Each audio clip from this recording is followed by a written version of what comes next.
Past. Hallo, hier ist Torrhen.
Good evening, ladies and gentlemen out there in YouTube land.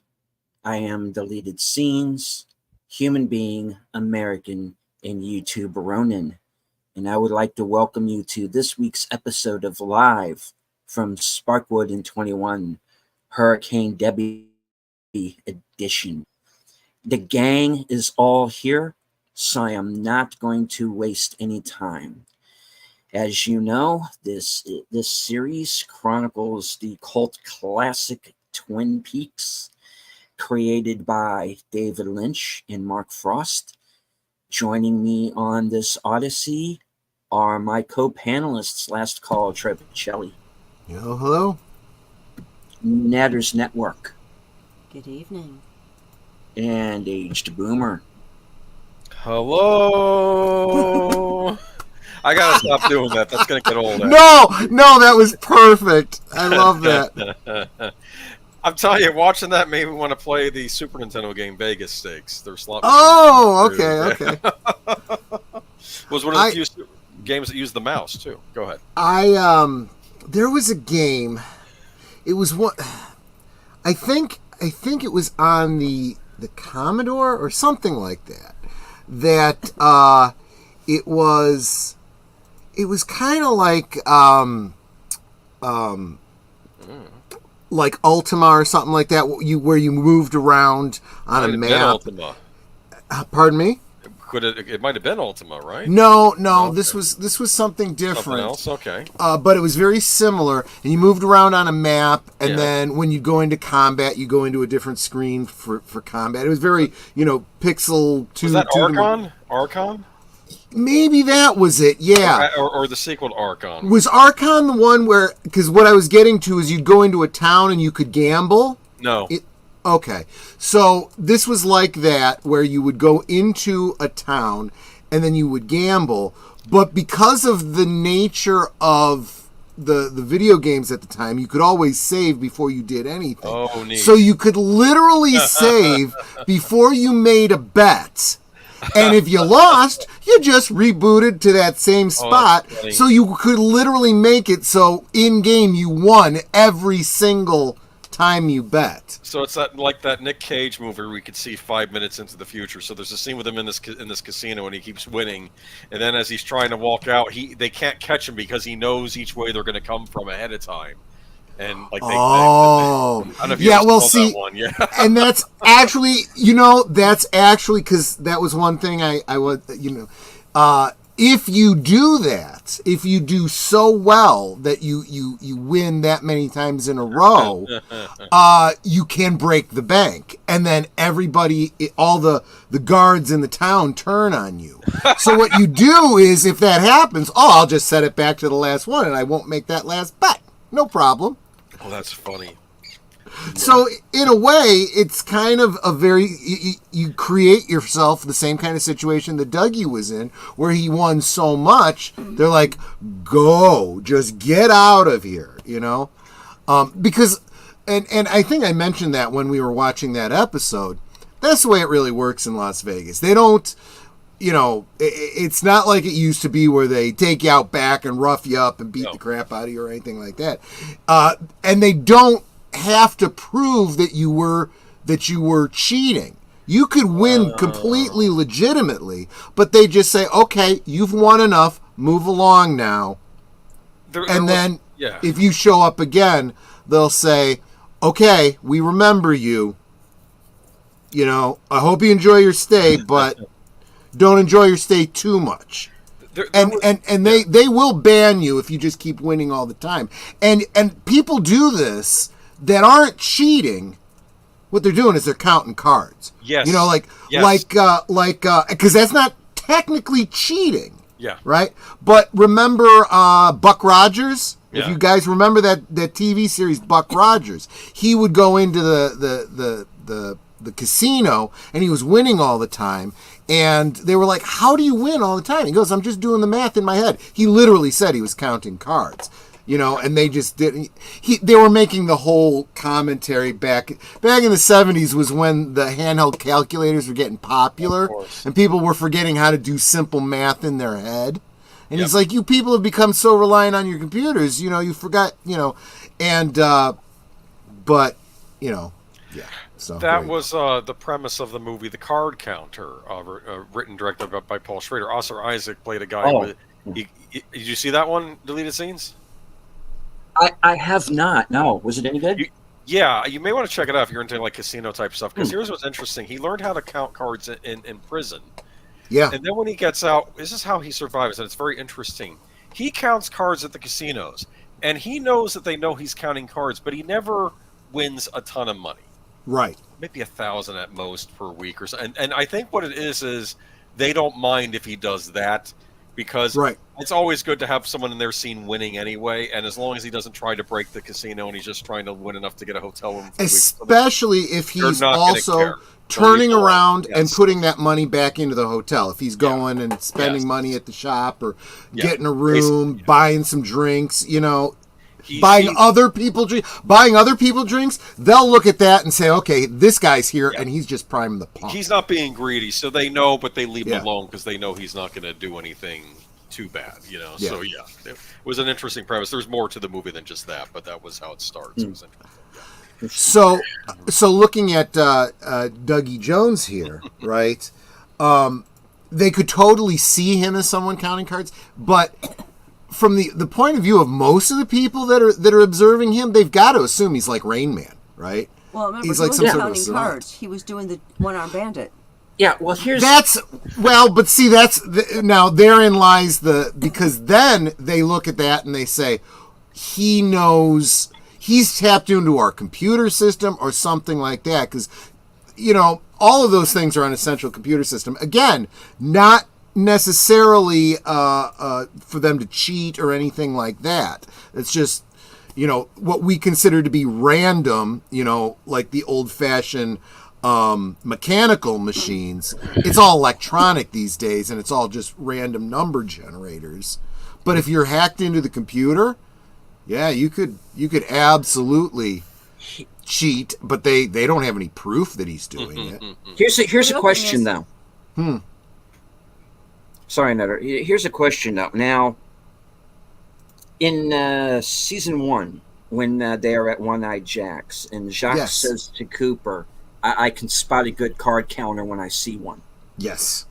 All right. Now, how much of that was him card counting, so to speak, or how much of it was just he's got intuition, this thing going on in his head that seems to be leading him through the casino? Without getting too far into the weeds with some elements of what I think could be going on throughout all of Twin Peaks that may be laid out within this season, assuming everything is just straightforward and he's in the real world and no supernatural elements, I think that's just him. Dale Cooper in Dale Cooper's world is just that good. He is a good card counter, and he probably a card counter is not going to win every single hand. Okay, he's playing odds, and he knows the odds really well, so well that he knows to walk away, knows to come back after they've shuffled, things like that. I don't want to get I could get off on a whole mathematical thing. There are other YouTube channels that are much, much better than I am as far as the statistics go, and they'll tell you, there's a huge difference between calculating the odds with one deck of 52 or 2 decks, 4 decks, 8 decks, 16 decks, and a card counter will watch long enough to make an educated guess at how many decks they're using, and based on that, he can determine how likely it is that, what the next card is, what's been played, what the odds change with each hand. So he's watching not only his hand, but what's being shown by the dealer, by the other people playing. All of that matters. But also is one of those shoes can only hold so many decks of cards. True. So it's like, but what I was going to say earlier though is that, Dale's winning the one-armed bandit, but he's not sitting there going, okay, I won on this one. Let me do this one again because I've got some magic where I can win again on the same machine. He's winning. Then he's getting up and just wandering away, and they're like, you left your winnings. And this is, and that brings me back to what I was getting at. They're probably looking at him like he's someone like Rain Man. He's like, God, this guy would be dangerous if he wasn't, autistic or whatever. So he's dangerous in that he keeps winning, and we need to get rid of him. But if he was a real mastermind, we'd be screwed. Right. But all right. I do want to take the time. We are. I do want to take time out to acknowledge the chat. Yes. FKHC 2005, sometimes known as Tim. Emoji Queen, Lady Myst.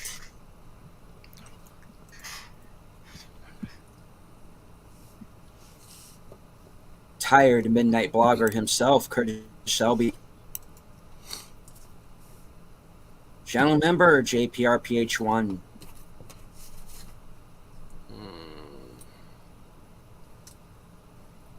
Scrolling. All right. I do know we have other people with us. There's been a lot of chats to go through, so. Yes. Because we like to talk to each Well, other. there's nothing wrong with that. There's absolutely nothing wrong with that. DJ Plain Ice. Oh yeah, I paused on my saying hi, so I gotta catch up now. Nate Sear.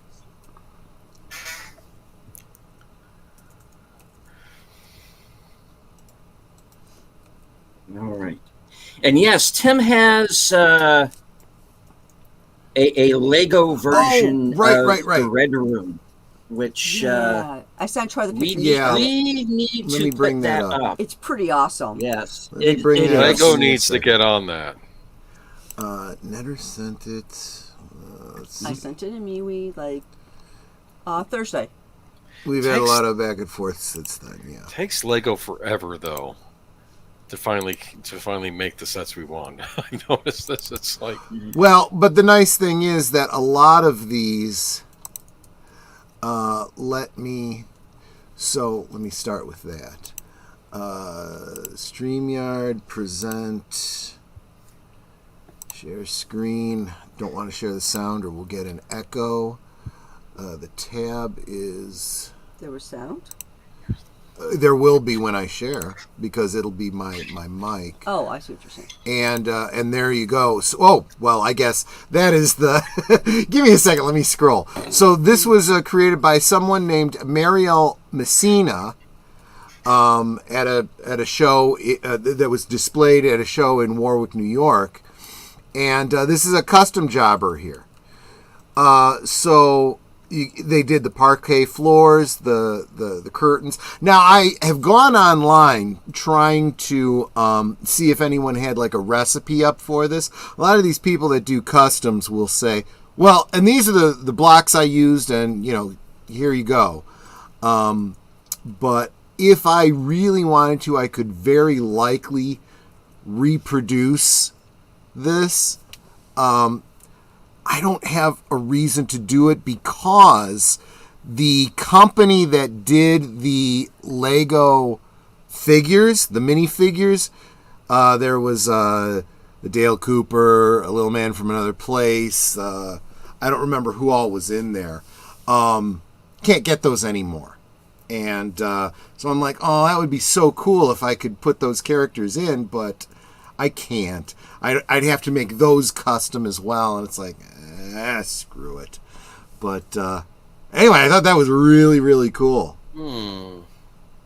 I especially like, of all the things that I was seeing online besides this one here, if you look at... do you see my mouse on screen or no? Yes. Okay, so you see these blocks that are right here, these gold highlights on the chair and on the front of the table? That's a very key detail. And most of the customs out there I see didn't have that. I'm like, that's a real cool attention to detail. Also, a lot of people don't get that green globe right. They're using blue, they're using yellow, they're using all different ones, but it's actually a green, a frosted green. So that's just spot on. I thought that was really cool. You could do a lot of stuff from Trey. You could do the Double R Diner. Absolutely, and I'll bet that one would be really easy because I'll bet there's a lot of people out there that have done generic 50s diners Or the Lego thing, yeah. And you could look at those for inspiration and whatnot. Although the danger for me going down this rabbit hole would be, hey, I've also got those 5 POA 3 3/4 inch figures that I got from Super 7 or whatever it was. He doesn't need another hobby. Exactly. I could start doing other dioramas and stuff. Yeah. It's like, look, I got so many customs I'm working on. I got to finish them first. Yeah, Don't show me Legos. Legos. The family room, I my really library. have. I really have. So. Oh, And hello to Big Al Presents. what Troy needs is a little museum, is what he needs. Yeah, I know, right? I mean, if we had the money to buy a whole other house, I could absolutely do that. But okay, I'm going to stop sharing. You got it. Thanks so much for sharing that with us, Tim. That was really cool. Thank you. Thank you for reminding me, too, because I had just so much going on. Earlier today, Orville Nation went live for a stream. Curtis was in there, and PJ was talking about how busy he's noticed that both me and Netter and Curtis have been. It's like, yeah, it's what you got to do if you want to build your channels. We picked on deleted scenes for a long time until he got monetized way ahead of us, and it's like, well, damn, we gotta stop making fun of him and start doing what he's doing. I got lucky, I had a video that went viral. Since then, I've had another did even better. I lucked out, and I got other people to notice my channel that maybe hadn't before. And starting to develop. Did you do like an OnlyFans thing to go viral? Yeah, exactly, right? What? I told you, ornery fans, that's what we're going to have to do. Oh. Bunch of old men in little Speedos. Yeah. When I was your age, you don't even realize. I never used to be the old man. What happened? I'll tell you. It's playing 20 years ago. I was playing Tony Hawk's Underground. What happened? It's like, no one even knows what that is anymore. It really is true. But I mean, it's just I lucked out. And Only scenes. I like that, Tim. That's good. Only scenes. And older scenes. Yeah, older scenes. There. It's just a matter of keeping up and with the as Joneses. best as you can, and keeping so. With the And this Joneses is developing an audience. watch the analytics. You know, Yeah. follow that. You know, I have, you know, I'm developing something of a following in India. Interesting. Don't know why, but I'm glad to have it. Canada is starting to pop up a lot now. Again, a bit surprising based on some of my content, but you know, hey, you know, I'm glad to have them, and if I'm branching out, then hey, Curtis I'll take it. Curtis is making a joke that isn't a joke. Let's face it. People would pay me not to see me in a Speedo. Let me tell you, this joke works for both men and women. There comes a point in your life where people can see you naked and not realize you're naked. Just saying.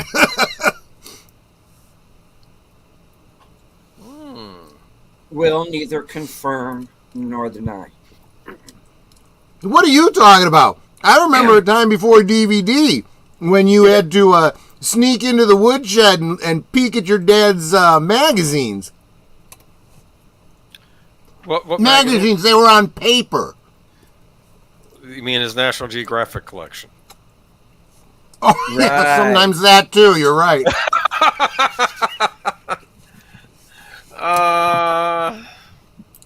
Or the Sears catalog. Anyway. You know what? Sometimes. You know, they used to call that the wish book. It wasn't necessarily just because of the toys. Remember Animal House? Thank you, God! I remember Sears used to have this section in their store called Funtronics. It's where they sold the video games, and then they got rid of it. There you They go. got Batman the Animated Series for the Game Boy there.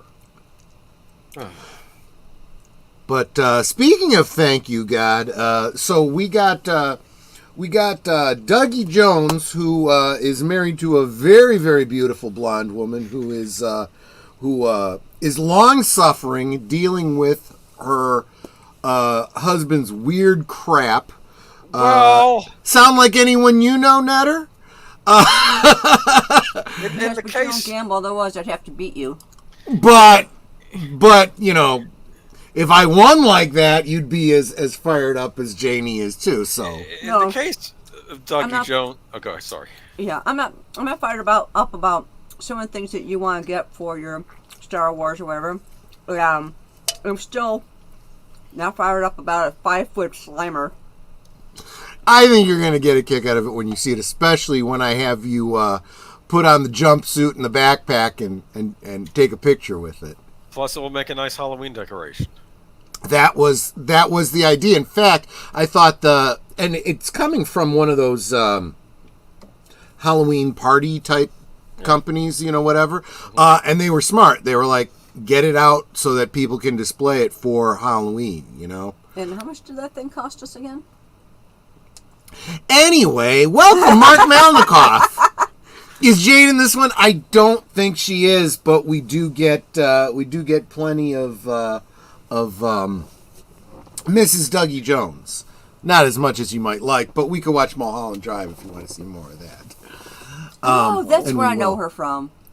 Oh yeah, well there's that. There was The Ring. There was, gosh, what else? She's been in. Wasn't she in the King Kong movie with Yes, the Jack- one with Jack Jack Black and Adrian Brody, directed by Peter Jackson. Yes. Yeah. And I know she's been in a bunch of other things. I'm just having a hard time thinking off the top of my head. She shows up in a lot of movies. Yeah. I think Tank Girl was the first time I remember ever seeing her in anything. Oh my gosh, that's right. She's Jet Girl. Yeah. Yes. Wow. Yes, she is. Now I Just can't wait to get to T. So I Clark can Kent see her. Superman. See, I told you it really, really works. No, it's because it's been forever since I've seen the movie, dear. Well, there's that too. But I'll tell you what, you can watch that movie right now knowing it's her. And you keep going, is that really her? Between the glasses and the hair, it's very difficult to tell. Do you know what I had for dinner? What'd you have for dinner? Chicken pot pie. Oh, that sounds good. Marie Callender. I don't get the banquet pot pies because all it is liquid on the inside. There's no. Oh, yeah. Now see, Marie I Callender's always like liked that. the pot pies. My mom used to get these ones when we were growing up, and it's really hard to find them now for some reason. Where the the pot pie comes in a little tin, and the bottom part of the tin actually had crust in it, and then it was filled with the stuff, and then you had the crust on top. Oh. It's like now when you buy the pot pies, it's like you got the filling with just a crust on top, but not the crust underneath. And it's like, I like that crust underneath. It lent something to the pot pie taste. The Marie Calendar is all one big pie. Oh. Now, I notice certain places, like if you go to Cracker Barrel, I think that's how it is. It's just the crust on top. I could be wrong, but it's been a while since I've had one there. But but no, when you get the Marie Calendar, it's all over. That's all. Nice. It's Not frozen. taint girl, tank girl. You goof. Okay, why is that squirrel like? I think that's wiggling? Tim trying to say squirrel because we're just all over the place. Oh no! I see. I Well, we look up need and I just see a squirrel wiggling his junk, nutsack, yeah. his nutsack at us. Ah, I see what you did I there. thought that was Yeah. a character on tonight's episode. I thought we were going to see this. I don't know. I'm just None of the squirrels in my yard are that ballsy. Nate, is that true? You can't get the ones with the aluminum trays anymore? Huh? I mean, You're I guess right. it makes sense because most of them would be for microwaves these days. Yeah, the one I got was not aluminum because they need the microwave option, but I did cook it in the oven. I will say this though: if you get frozen pies like those Edwards frozen pies, I don't know if they have those in your area, but those We have come in ones a tin. like it. Those come in a tin. Yeah. Yeah, so you can use those. Yeah, but it's Yeah, those are there just was for pies. Yeah. there was some off-brand pies that we picked up on sale, just little single-serve ones. And I'm talking like dessert pies, not pot pies, but same kinds of tins. And we saved the tins. You know, I'm like, I could reuse these. I've had a large salad with a scoop of chicken salad and Sounds nice. veggies from the garden. Nothing processed. Yeah. They're always good when they're fresh. Oh, it was Curtis. Sorry. What happens is sometimes all I can really see, like right now, all I'm seeing is the bat that Agent Boomer posted. And if he put up another one, I would no longer even see who it was that posted it. I'd have to scroll up. What's the bat from? It's from House by the Cemetery. Maybe I'll force Troy to watch that someday on a Monday night. That might be an idea. Who's the blonde? Catriona McCall. Yeah, Catriona nice. McCall. Yeah, from She the was Beyond. Oh yeah, it's from the same director as The Beyond. It's yeah. Oh, you know The Beyond. Fulci. Fulci. Oh, good on you, deleted scenes. No one else I ever talked to has seen The Beyond. Okay. Okay, and that one's from Batman. You want to get nuts?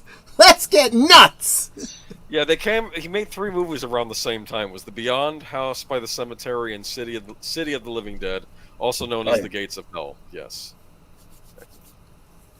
All right, we're The having a ending of lot of which fun, makes but, absolutely no sense. Yes. but What, maybe we Beyond? should rein it in because That'll be another stream. I'll have to be on with you. Yeah, Twin, we'll have Explain The Beyond Twin to you. Peaks has a way of getting us all around the world anyway. Yes. So let's do it. So when we last left Dougie, he was standing all forlorn outside of his workplace. I know. His wife had dropped him off, and no one came to pick him up. And remember, he doesn't know his address. He just knows what street he lives on, and it's a that's red a door. red door. Right. So getting home would be, interesting. Where else were we? I mean, obviously that's the mainline story, right? Because we have his boss, played by the late great Don Murray, who has Oh, right. set Sent him Dougie some on case files. on the case files, and he mentions the word agent, and something kind of clicks inside that little in there that's still Cooper, and Agent and case files and stuff. agent Yeah, and case files, and he and just still on sends his them off. mind.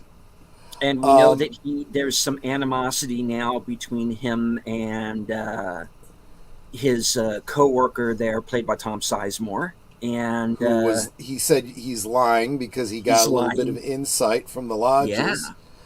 Yeah. And I think this is a great dynamic. Obviously, and I don't know if you'd consider it spoiled it, but I've pointed out that, but I think by this point you guys can all see it anyway. He's getting these insights that are helping him along the way. Like he's literally being led like a little wheelie toy on a string. Or I suppose you could think of it as a puppet where you could see the strings, right? So every time something happens and you're like, oh no, Dougie, you're going to get yourself killed. No. He'll be fine. He'll be fine. It's like the old religious thing, you know, God's got a plan, you know, don't worry, you know, just trust and everything will work out okay. Well, in a very simplified way, that's very much true here. Okay. I was going to wait until the end of the show, but Tim has brought this up. There has been a health situation that is developed with David Lynch. He has been diagnosed with emphysema. He's probably had it for a long time because my understanding is pretty advanced, and he just hasn't talked about it. And I got to be honest with you, it's not. I heard. Really a surprise, to be honest. I was not at all surprised. But yeah, you've probably seen a lot of the news bits going around that he's I'm guessing this must be true. It's gotten so bad he literally can't take more than a few steps without having to draw from an oxygen tank. He can't leave the house as a result. He literally is, in order to continue working, he's directing via remote, which he doesn't like doing, but he's doing it so he can keep working. Look, guys, don't smoke, okay? No. It's bad for you. You know, all the things that Mom said about it stunting your growth, it does, because when you die, you stop growing. That's how it stunts your growth. But I'm sorry. All the transcendental meditation and organic vegan eating and stuff is not going to help you if you're a chronic smoker. Or dead. Well, yeah, exactly. So we wish him the best, but there's only so much of a prognosis. There is no cure for emphysema. You know, all he could do is manage it as best he can. And yeah, we don't want to turn it into a PSA or anything, but folks, the thing's got a warning label on the side of the package, okay? And these people who, these companies who make these cigarettes, they do not care about you. They care about money. And anybody who's ever seen the movie The Insider, then you don't need me to tell you just the lengths that these people will go to. So exactly. If you're not smoking but you're considering it, don't. If you are, stop. Yep. It's just, trust me, it's just for the best. And also, if you're a smoker, think about the secondhand smoke that you're putting on other people. That too, yeah. When I was growing up, all three of my sisters smoked once they got to the age where they weren't sneaking around doing it. And my brother and my father. It was just me and my mom that didn't smoke. So I was subjected to secondhand smoke from being like, a 7-year-old child up. Well, because my dad smoked all the time since I was an infant. I guess from the time I was born, I was always subjected to cigarette smoke. So I'm really surprised that I don't have any health problems from that secondhand smoke, because there was so much of it and got to be more as I got older, as my siblings started smoking. I remember my grandfather smoking and how the house smelled of cigarettes and stuff, and how it got on the windows and the curtains and everything. And look, I got toys and comic books. I don't want them getting ruined by cigarettes, so that's why I don't smoke. But Whatever your reason is, don't do it. Yeah. So so we've got Dougie. We've got what is the other plot line that we've got? I'm kind of drawing a blank at the moment, to be honest. Evil Agent Cooper. Oh yeah, we got. Oh Dark. yes, we have the whole what I'm referring to as the castle intrigue storyline, because we have it seems we have I don't even know how to So explain it. I'm trying to after there was there was a specific time and date where things shifted. Dale comes back into our world, a la Dougie Jones. The Dougie Jones tulpa goes back into the lodge and is unmade, and because of that kind of weirdness, because of the existence of Dougie Jones upsetting the balance, that has allowed evil Dale to still be out in the world. However, he has now been captured by the FBI, taken into custody, and as he was sitting in prison getting his one phone call, he uses it to create a whole stream of numbers that somehow triggers the alarm in the prison that he is in. It's like, who did he call? Exactly. As well as caused some device to an electronic device to light up and then turn into a little gold seed or something. The innocent device. Yeah, we don't know what that is yet. So, yeah, he's got insights just like the good Dale does, but for evil. So we'll be seeing more about that going forward. But all right. Well, I think that about catches us up.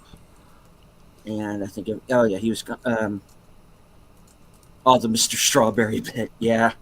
From we have not. There you go. All right. Well, I think we have everybody waiting in the wings. And I think we've kept them waiting long enough. Hey, we could let them wait for 25 years if we wanted to be on brand and on theme, but let's not. No. Yeah. All right. Cosme Link is pinned to the top of all the streams, whichever one you happen to be in. Yep. Mm-hmm. This is part 6, an episode entitled "Don't Die," from which, from what I understand, heavily involves Harry Dean Stanton and his character from Fire Walk with Me. So I'm looking forward to this one. All right. In 5, 4, 3, 2, 1, hit it. I feel like in a lot of ways, Twin Peaks breaks a lot of the rules of TV and movies, entertainment in general. And this episode really does break one of those rules in a very, very big way. Okay, I don't know if you saw on StreamYard, but Enigma Severus says, not part 6, anything but part 6. Is he referring to Leonard part 6? There you go. I've never seen it, but I heard of it. It's terrible. It's really bad. It is terrible. Oh, gosh. It's yeah. Showtime, home of TNA, yeah. TNA. Yeah, I thought that was Cinemax. That's softcore TNA. All right, here we go. Eating the pudding pop. I remember those commercials. Oh, that's funny.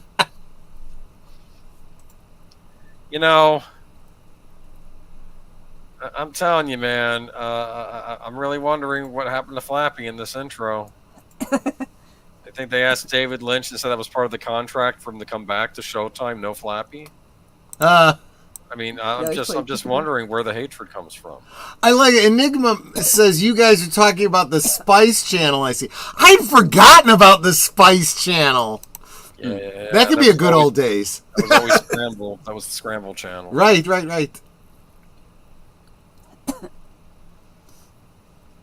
Oh, I remember. This is where I left off. Your hand's got to be getting tired at this point, Dougie. Come on. All right. That's a lot of paperwork. What's wrong with him, man?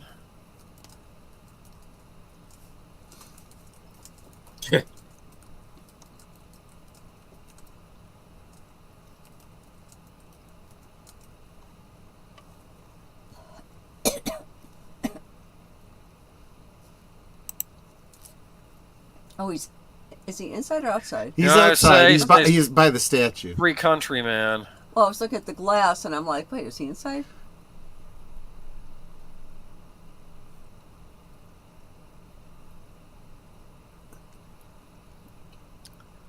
Yeah.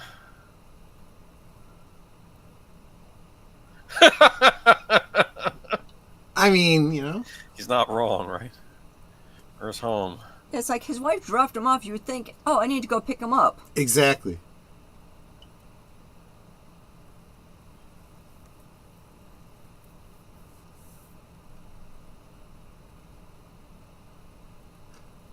I wonder if that's symbolic too.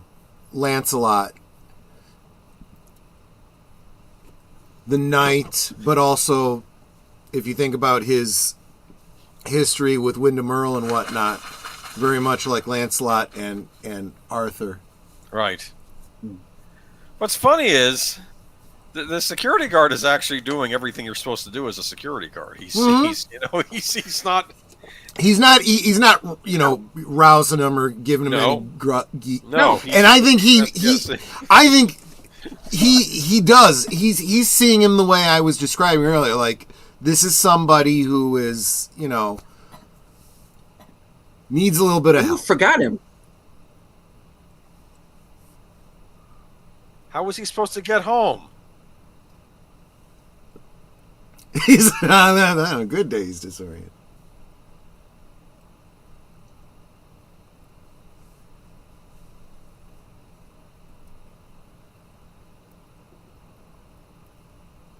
I don't know who is playing this officer here, but he delivers his dialogue so naturally.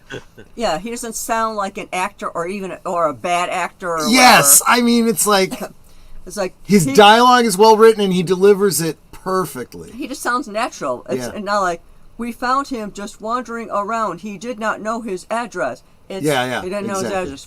He just knew it was a red door. Yeah, where is his car? She knew that when she dropped him off. I mean, Maybe they're both kind of dense. Oh, yes. Maybe she and Dougie are a little dense on certain things. That's why this isn't such weird behavior, maybe. That's actually a good point. She does seem to be a little bit off, too, right? And he had Quite probably frankly, been eating all day yeah. until just now. True.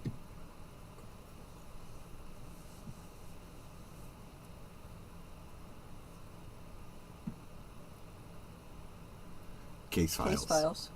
Yep.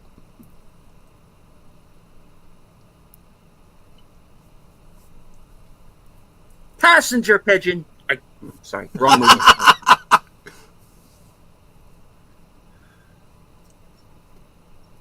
She's eating a sandwich, too. Yep. Yeah. What are they eating? Well, there's a lot of lettuce on that sandwich. I'd have thought bacon, lettuce, and tomato, but that's... Turkey, maybe? Yeah. Could be. Gotta eat them chips. Potato chips. Everybody likes potato chips.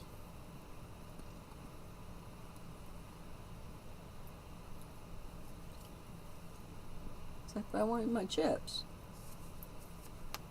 Yeah, there's a lot of that going on, Nate. I hope you get back to us here soon.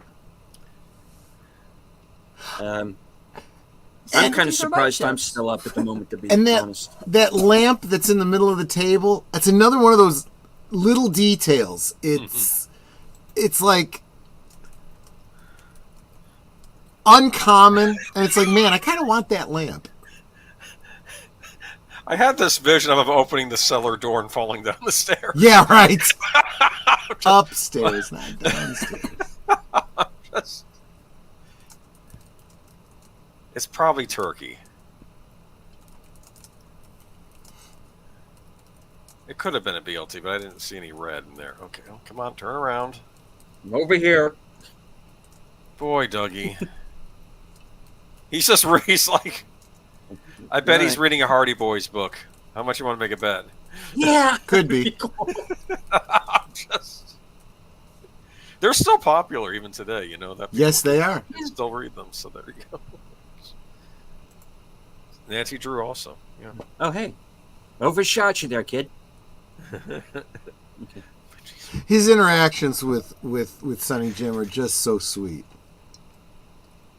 Well, the thing is, it's like, is the kid adopted? Because he doesn't look like Don't either know. of his parents. I have no idea. I mean, he almost looks like he's Native American or something. Well, Possibly Hispanic. To be fair, you can. Like I used to be. There could be a lot of things going on in this family that we're unaware of. A history, who knows? Well, there was that show he was in where they had Halle Berry and Goran Visnich as his parents, you know, so like, Right. That's even weirder. Some good chips there. Yeah. Those are probably Lay's, right? I'm sure they're Probably a something like fictitious brand, but Yeah, but they're Well, thin, potato so they're chip? probably Lay's. I already brushed my teeth. It's like, okay. okay. Well, you I'll can just save leave it for this later. here. It's almost look like O'Boise's.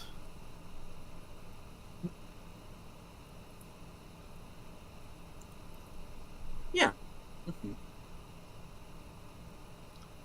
Mark your spot. It I is think it is a Hardy. Boys. Yes, I was right. I would Good on remove you, the man. potato chip. Nice. I was trying to think what would Lynch have picked for this boy to be reading, and you have to He's think like, how'd something he do that? that's classic American boys literature, here's the- and I'm thinking Hardy Boys, and it's Here's still the thing that gets me, though. He had a little book light, Mhm. and then he turned it off and turned on a much brighter light. Why wouldn't See, you clap just on, clap off. I don't kept know. on the big light to read? It's the I'm clapper. sorry, Boomer, I cut you Yeah. off. I didn't mean to. No, it's okay. I noticed it's the clapper. I remember those commercials. Remember Mm-hmm. from the '80s. He likes that. Actually, Cooper, when he was in the real world years ago, he would have known what that was, right? Damn it, Yeah. you Harpy. He's having a moment here. Oh, yikes! Yeah. Boy. Miss Vicky's potato chips. Okay. Oh boy. It's bacon, lettuce, and trout.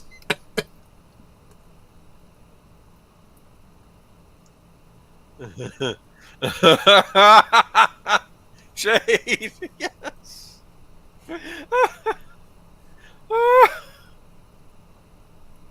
Oh. I'll bet she did. No. Hey. He's looking at her all curious.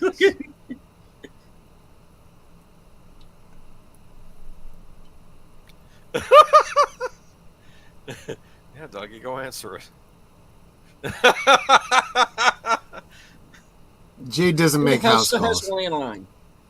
Yeah, it doesn't really work as blackmail if the wife opens the envelope first, right? Yeah.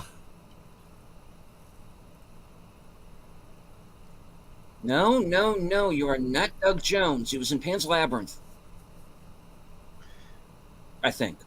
I keep saying he was, but I might be wrong.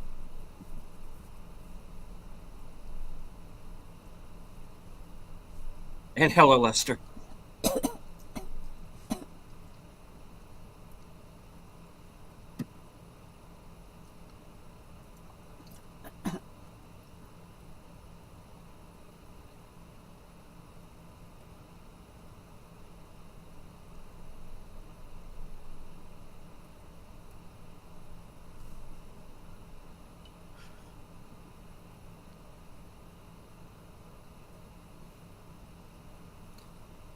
Why doesn't she just pay them? Well, she wanted him to set up a time. Yeah.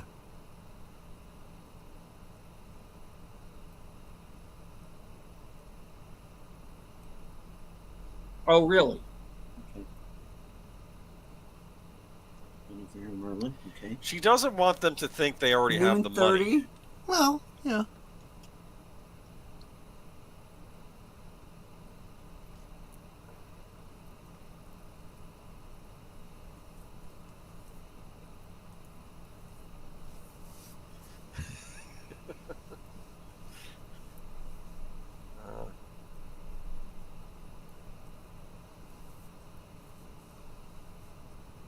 Well, you set up the time, Missy.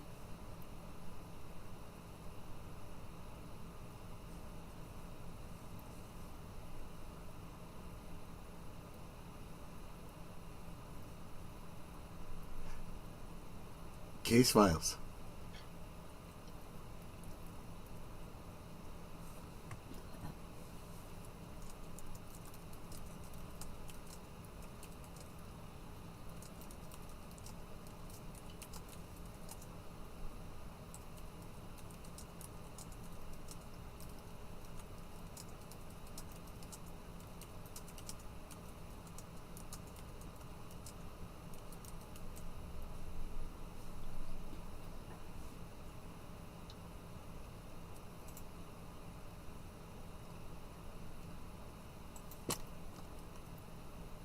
Yes.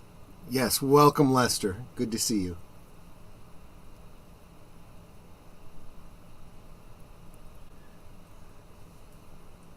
Live from Sparkwood and 21. Sparkwood 21. Uh-oh. Lights mean something in these shows, don't they? Usually. Especially ones at a crossroad, right?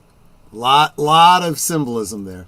But yeah, it means something supernatural usually. Something lodge related. Think Mike ever picked up tennis? You could play tennis one-handed, you That's goof. why I'm asking. Yeah.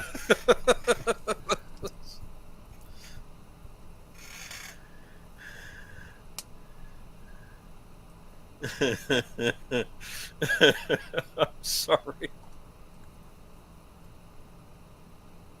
Oh.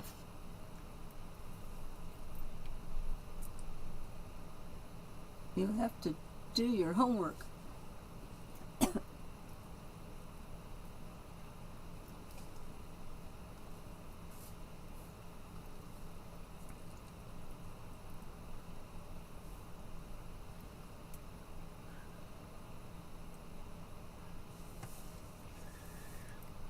Don't die. Name of the episode, by the way. For all credits. Yeah, well. He said the thing. No, he was a pinball wizard. That's funny.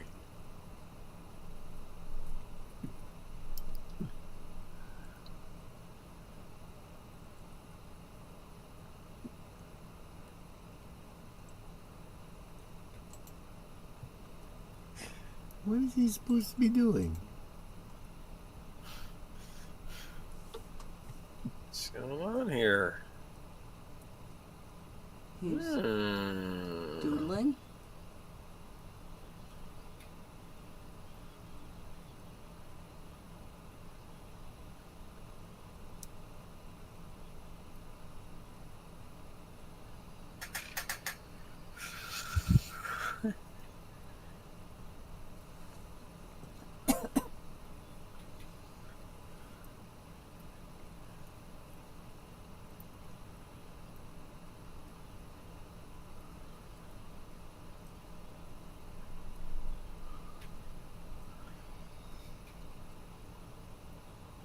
And his sparkly lights are showing him something's not right.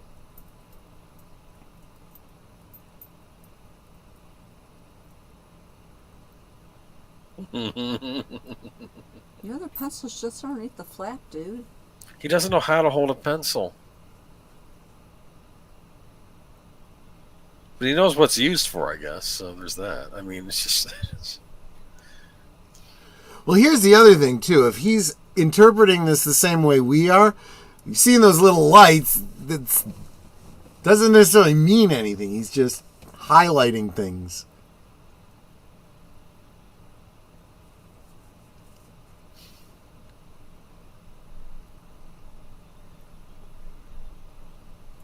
And that's a ladder.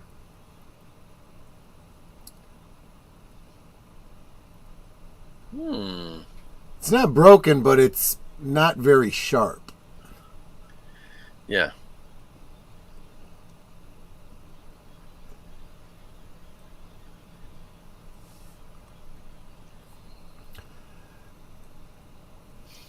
Enigma says he's abusing the pencil as a teacher. I just like when kids do that as well. Well, what grade do you teach, Enigma? Or what subject? Or both?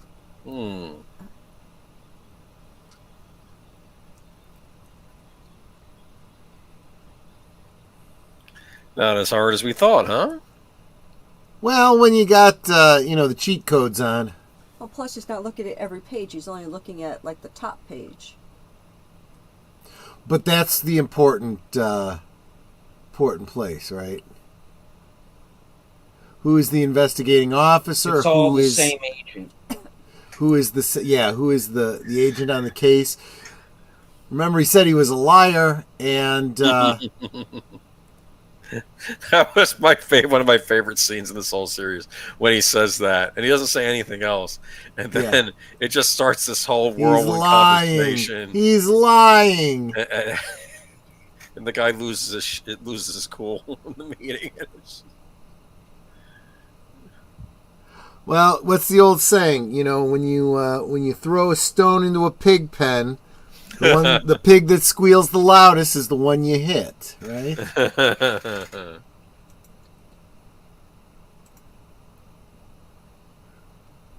I think these images mean something, don't they? What's important is they're going to mean something to his boss.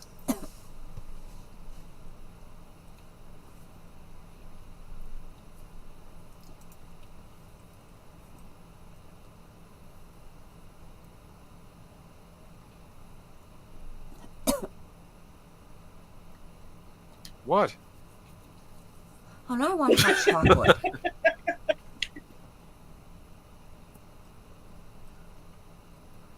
He's not wrong there. Right. Where are we going?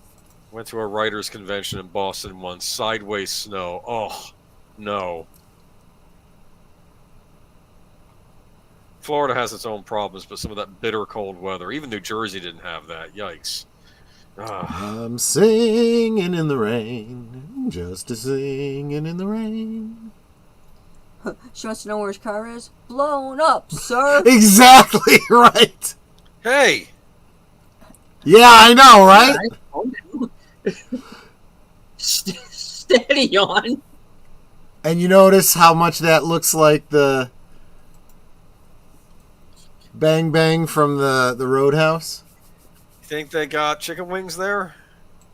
Probably. Right, Tim. I get the teriyaki wings at a bar. That's my favorite flavor. Maybe that's basic. I don't know. But I like the teriyaki wings. Oh, I was going to make chicken to use up that barbecue sauce I made.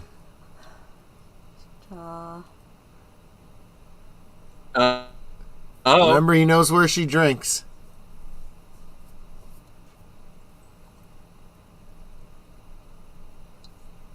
And her hair is perfectly coiffed. Yep.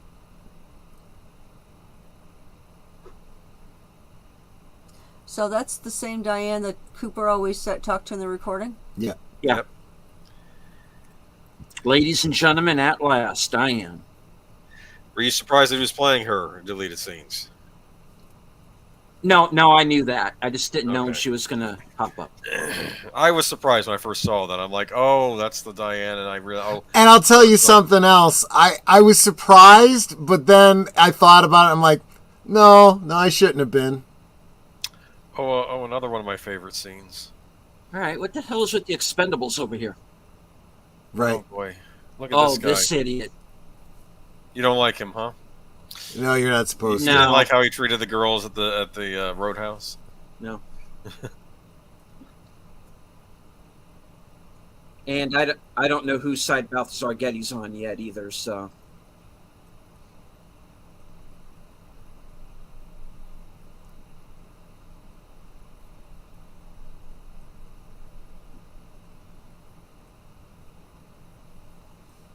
Are those two brothers? Because they look a lot alike. No.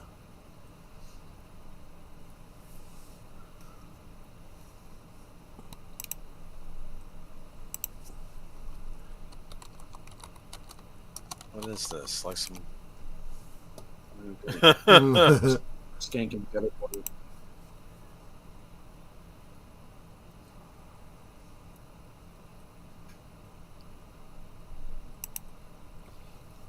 can't be that good of stuff he's lynching.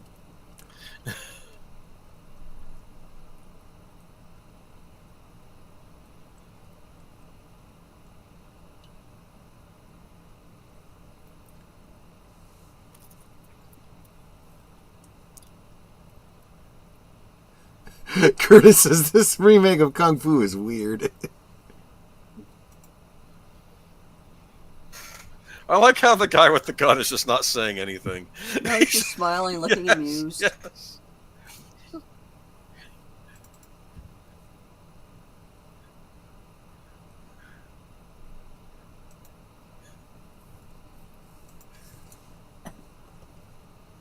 Hey.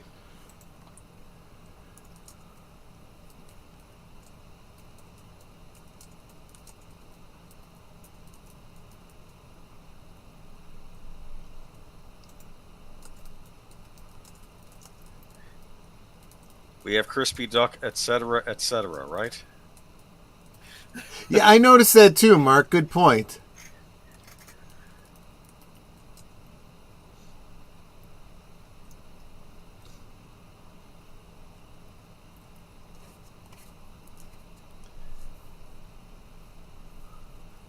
That story is not popular in Thailand, by the way, The King and I. I would imagine not, yeah. They think it's all wrong, historically inaccurate about that woman, the English woman. It's like, Etcetera, etcetera. yes.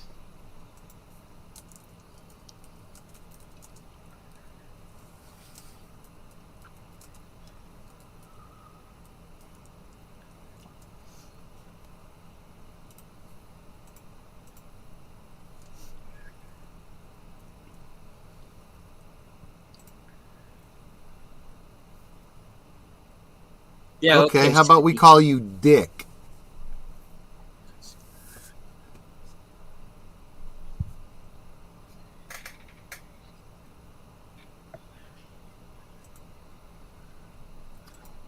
Ha!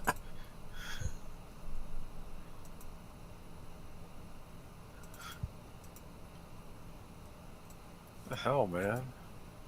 No downside. Right.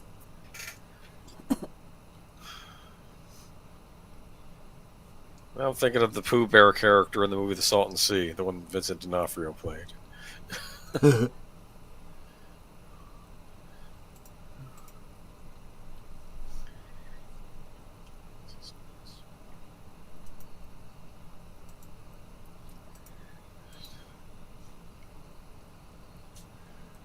It's a dime. Yeah. Who's on the dime? Is that Truman? I'm about really to show my ignorance Eisenhower, here. Oh, isn't crap. Maybe it is Eisenhower. I think it was Truman. I never think about it, you know? It's one of these I should know. It's from 1979, and you go back in time. Yeah.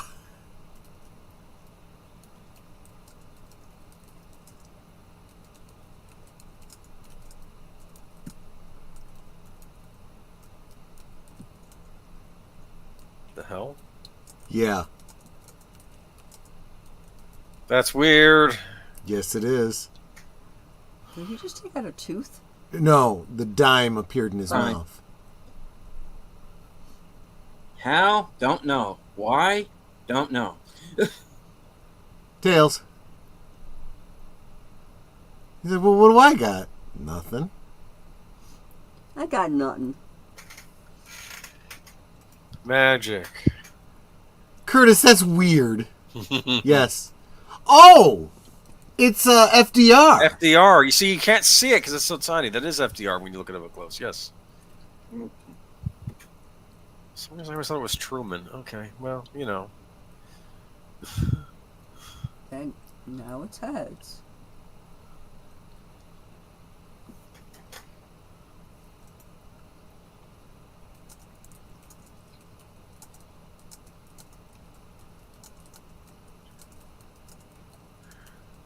He said, "What's going on?"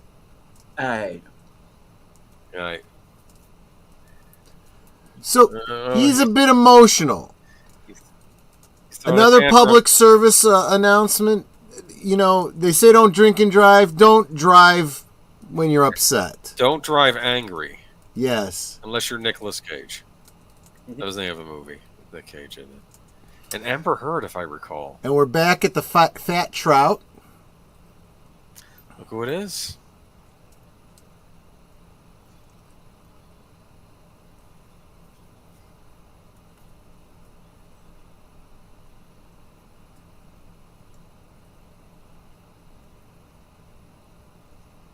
Talk about a legendary actor. Come on. Yeah. Be honest here.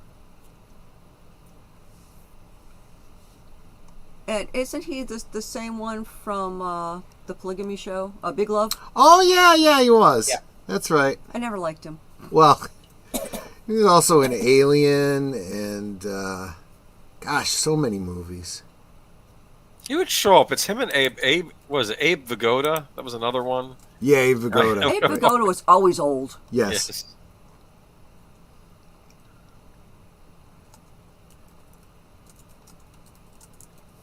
Now I have to find out who Harry Dean Stanton voiced on Batman the Animated Series because he had to have voiced somebody.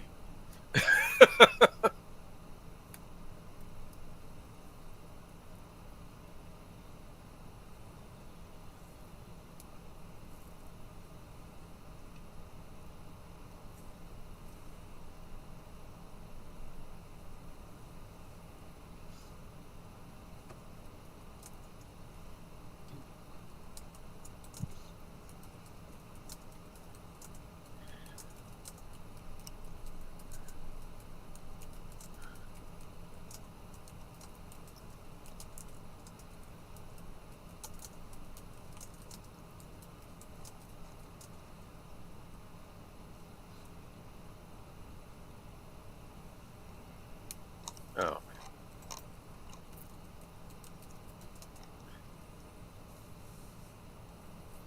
And just imagine how much money you're saving because you quit.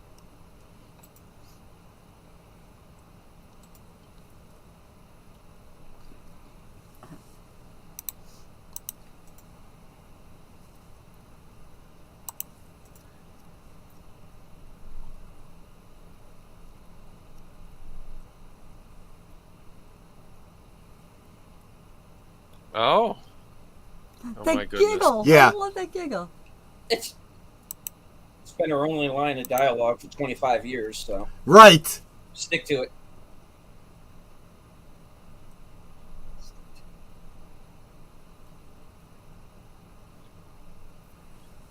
Really? I never would have guessed. I'm sorry. Right. I'm being mean.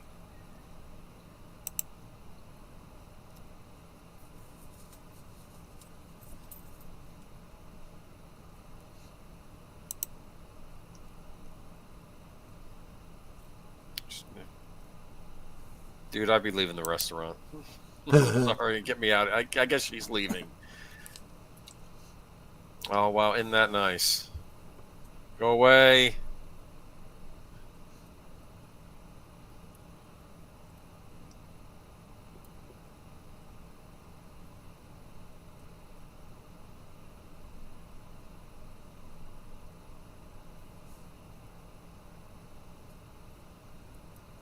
I wonder if she's still with her husband. With the Probably. giggle. And coming in late. Maybe Oh, he She's no. still died. giggling after all this time. Yeah, I would imagine so. Boy, he's...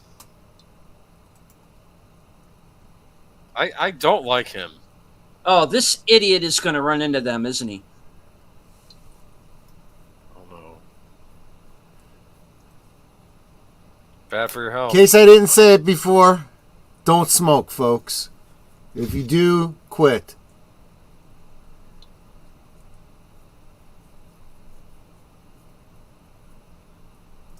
Sometimes it's good just to sit and look Yes. at the tree, you know? Yeah, I mean, there's literally no benefit to smoking. It doesn't, make you more energetic. Well, actually, it is a stimulant. Oh, That is a well, sad face that belongs in the paint, in oil painting. Yeah. So-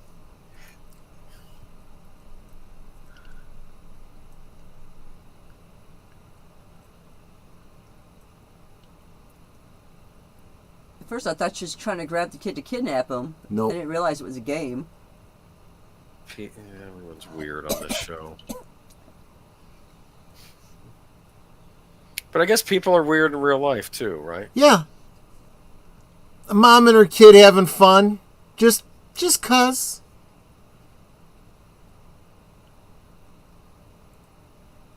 Dude, he's on something. He's on. Yeah, Google. they gave him a sample of something. Yeah. I think it's Coke. What do you mean? It's a road, dude.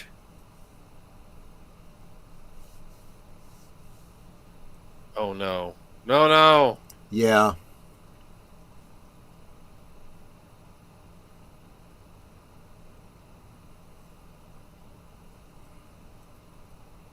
Oh!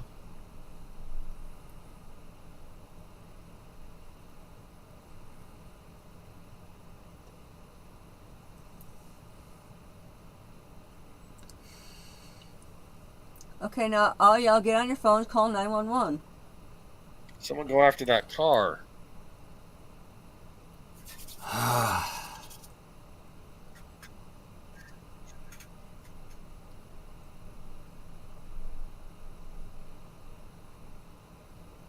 She saw him. Yep. She saw him. Wait, at least we got a witness. What? And none of y'all are calling 911.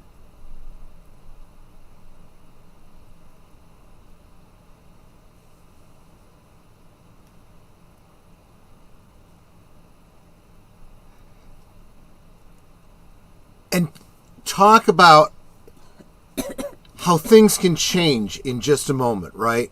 From sitting there under a tree enjoying just the sunshine. See that? That's another way that you know when he says, I've been places, I just want to stay around. He's had his time in the lodge too. Okay, yeah.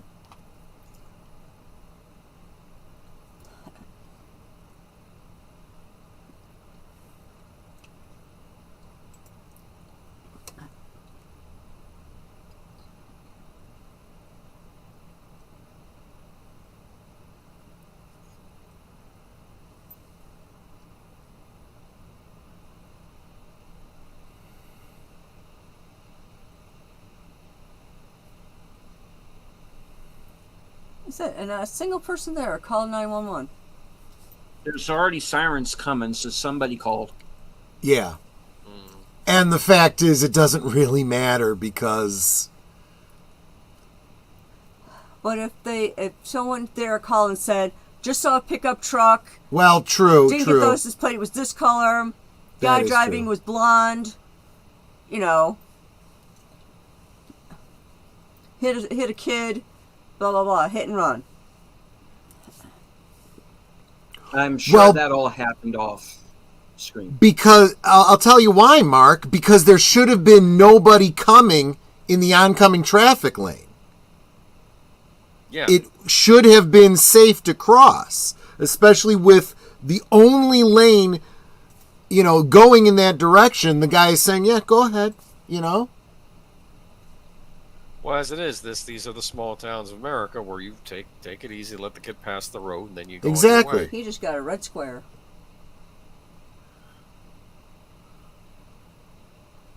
This guy is always squirrely. He was squirrely on Mad Men. I think he was squirrely on Lost as well, as I recall. I mean, he shows up everywhere. He was squirrely in Mulholland Drive too. Yeah. Yeah, well, he had good reason to be there. Well, yes.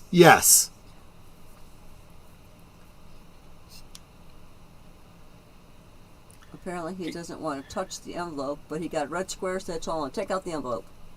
Seems like the kind of actor that should have been someone terrorized by the Joker in The Dark Knight, but he probably wasn't. Yeah. Or Bane in the third one. He sounds like somebody should have been in the Nolan Batman movies. Like some banker or something being victimized or something. And he wanted to make sure his fingerprints weren't on that envelope. Right.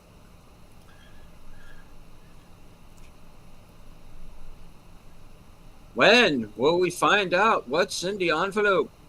Season Yeah, 4. that car Yeah. might need some repairs. Yeah. It's a joke. Oh, it's just a scratch. They'll buff that right out. I found the plate. Looks pretty undrivable. 119. Boy.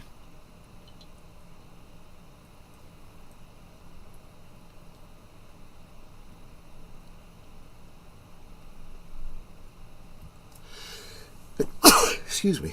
Bless you. Excuse me. Bless you.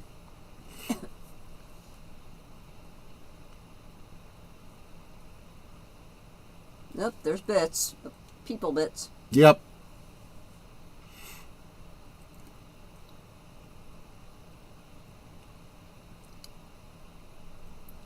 Oh, I'm motel? presuming that house is for sale. Yes. And so it's like, yeah, you want to clear out all those bits from the driveway. And how do you going to explain to prospective buyers what the burn marks are? Free Wi-Fi in that hotel. And there's the envelope.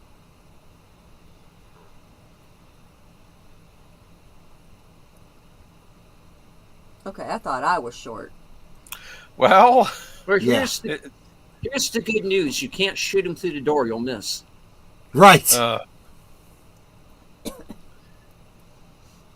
Yeah, they used to complain in the GoldenEye video game that some players would play as Odd Job in the multiplayer, and Odd Job was shorter than everybody else, so it was harder to hit him.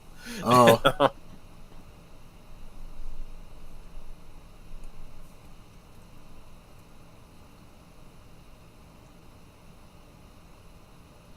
The hell's going? Whoa! What's he doing? I'm going to scratch your eyes out.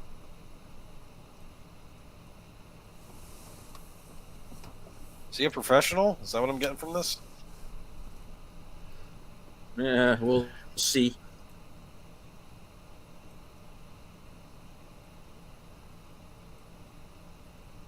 Okay.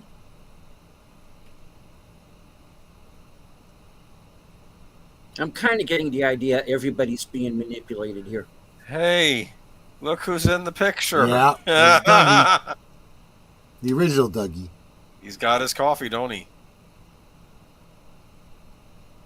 Now, here's the thing, then. Dude, Is Dougie. everybody else seeing Dougie and we're just seeing Cooper? Or what? No, because remember, Jade commented on his hair being different, and it looks like he lost weight, and where'd the Yeah. suit come He from? likes the ding. Yeah, but I think you would be able to notice that this is two different people. No, if you recognize his face, you could, yeah, okay, he got a haircut. Or he's having a good day, you know? And we don't know how long he's been out of the office. You know, like a so they're few like, days, oh, you're like, losing no. weight, dude, you know? He was It was gone a for few- 3 days. They said Yeah, that. 3 days. Okay, but still. I think... Don't worry, someone's going to notice the change soon, anyway. Yeah, yeah. I'm not going to know spoilers, anyway. Right, exactly. Speaking of Legos, Oh, hi. Come back. Oh, damn it. Okay.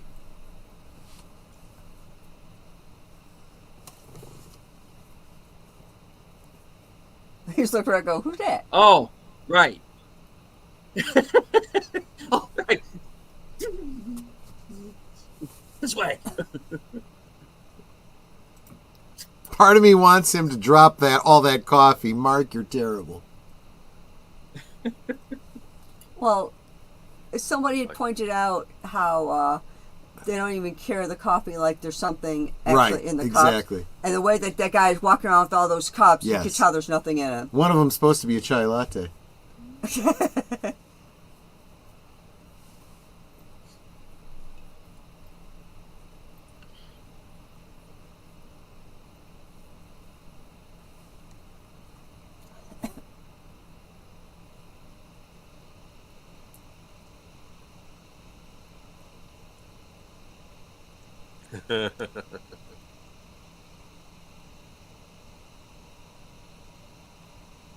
Now he's doing the same thing we do. At first, it's just doodles, right? Mhm. Then he starts to see a pattern.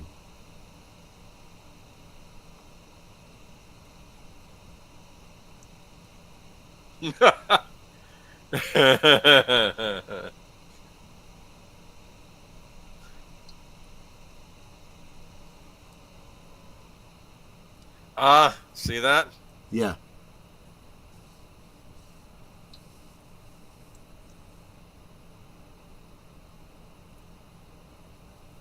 As a matter of fact, we know a shrink, but he's a YouTuber Yeah. now who's like painting shovels gold. And Yes, exactly. because that makes about as much sense as everything else on this show ever has.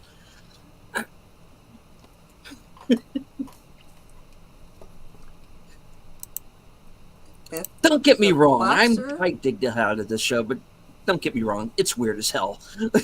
Yeah, It's yeah. only getting weirder. Oh boy. Okay. If the boxer in the picture is supposed to be the boss, supposed and to the be younger him. guy, Yeah, It is like, him. he's a Yeah. good-looking dude. yeah.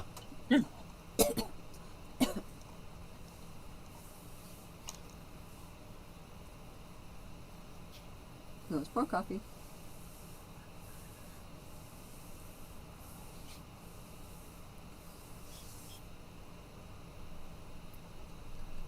The speculation is that Bushnell Mullins is possibly a reference to Bushnell Keeler, close friend of David Lynch, who also was in his first 1967 home movie, Sailing with Bushnell Keeler. Okay, now something's starting to make some Yep. sense to him. He's like, wait.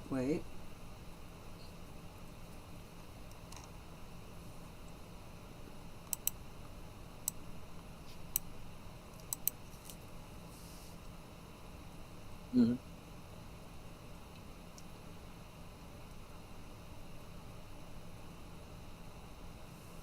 Somebody find coffee. This is an insurance Tim company, says right? it's a good weird. Yeah. Yeah.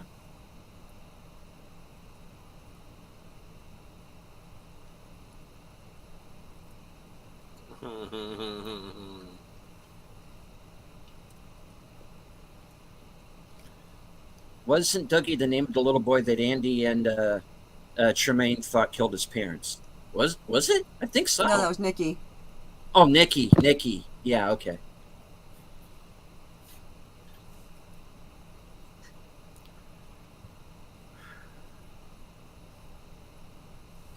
Not a problem. Yeah.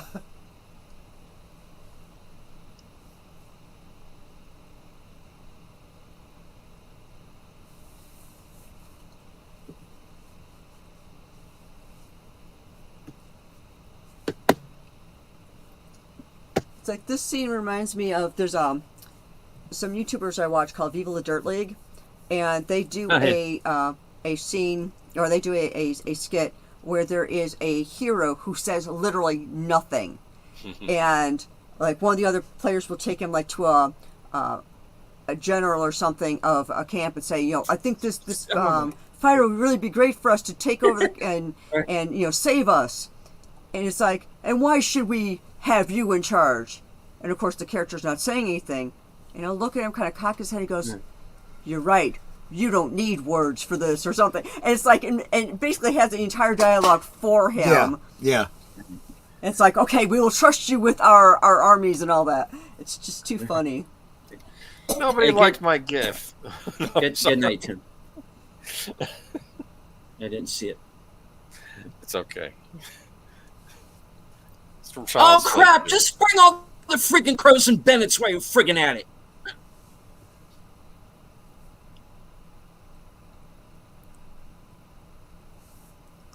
When did this turn into Justified?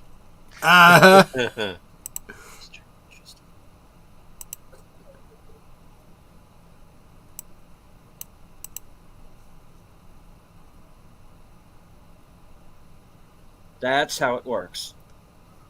She's about to go into netter mode here. Studio accounting here.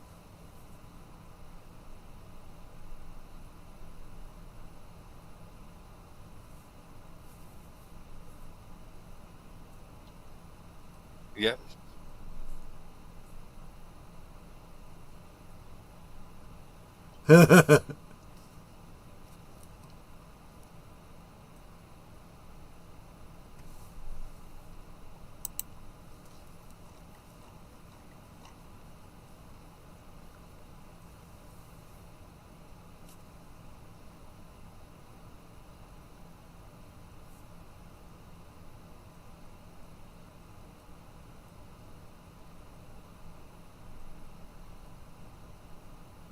Smart, huh?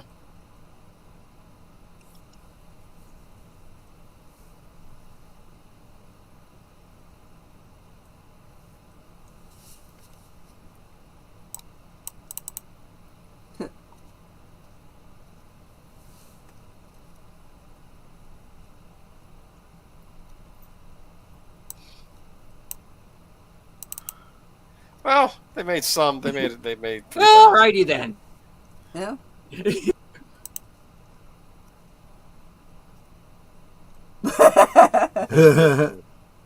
Yeah. I love this.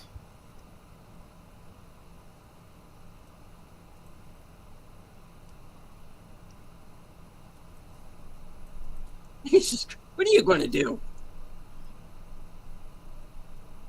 Well, that I guess. Well, he has muscles. He's probably not a weak, He's probably tough. Remember what Yoda said? Size You know, in matters. Dungeons and Dragons, when they talk about a dwarf, that's what they're talking about. Maybe you should run. Oh, crap. He's going to get rid of the witnesses, isn't he? I'm sorry. There have to be easier ways to take someone out. Like, wait till she's alone. But he's having fun. This is his shtick.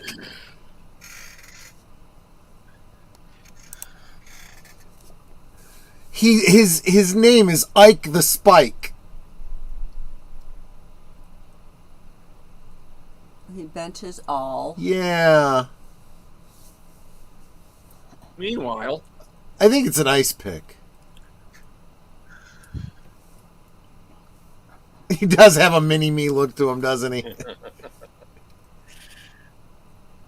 Dude, you just ran over a kid, dude. I mean, all I can say he's got the right name, Richard. Is there like an eyeball in He's the a radiator? dick. I mean, this is just what's yeah, you got mud up. You got mud on there, dude. You better get that off. You also have the witness that saw you. That's not mud. That's raspberry jam. Raspberry jam, yeah. Is he gonna use alcohol? Or is that some water in a bottle? Yeah, that's alcohol abuse. Yeah, that's really gonna do it. Yeah, it is. He's gonna leave a couple of clean spots to let him know that he cleaned it. Rainstorm. It wasn't raining today, son. It's Washington State. Give it 5 minutes. Would it make sense from the take it? You should take it to a car wash and then start yelling at the kid doing the car wash, right? Yeah. Just hurry up! It's like, there's Hawk. So Lorraine's dead now, and now he has to go after Dougie, but he's got to fix his ice pick. He's got to get that coin because it's the last time It's a dime for the Coke machine, right? Or the coffee machine. Oh no, it's not. It's a buffalo head nickel. No, yeah, well, Indian head nickel Indian with a head buffalo nickel, on the other side, right? I See always thought this? those were cool. An Indian, like him, like his heritage, right? And there's an Look at Indian that. on the door. Is this Miss Pierce is this manufacturing. coincidence? It's just a clue. Well, yes, it is, but he's seeing a connection here. and how the top of the door doesn't quite meet.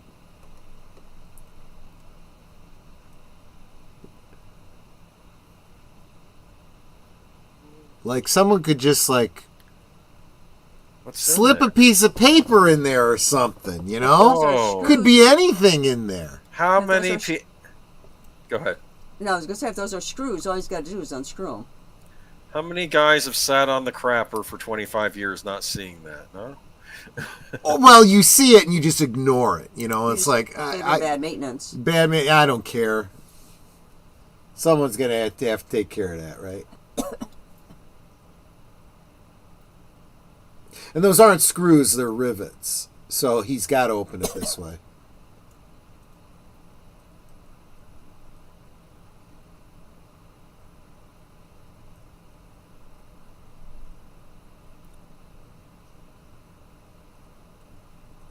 Just, in other words, he's saying, just leave me alone.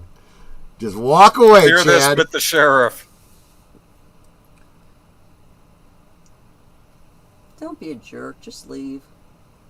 Yeah, you do Hey. that, Chad. Asshole. Used to deputy sheriff. You Who don't are like you? you don't like Chad, do you? No, No. I know. He doesn't like Chad. He doesn't like Richard.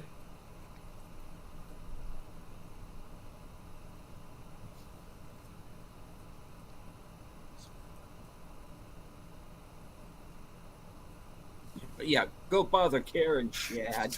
Yeah, exactly. I'd look further and see if there's any more. Well, he pulled the whole thing off of there, so.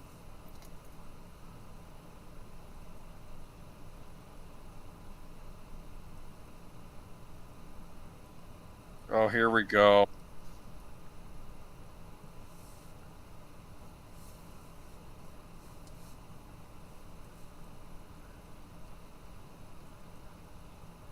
I think I know that actress when she was younger, right? Yeah. Oh my gosh, he really needs to divorce this woman. Like, I could see them two being married when they were younger. She was a nice-looking lady, I think. She's probably less high-strung back then, too. Yeah. It does make you wonder, though, what's happened with her that she's gotten like this. And here's Karen. She's got... Well, if you think about all the things that she's been complaining about, it's about a lack of control, I wouldn't you take... know? Here we go. Look at that.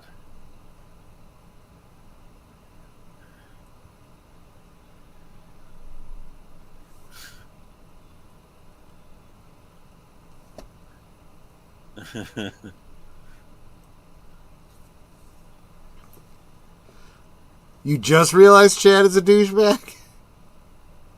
Oh, no. Oh, man. Oh, shoot him. Oh, fuck you!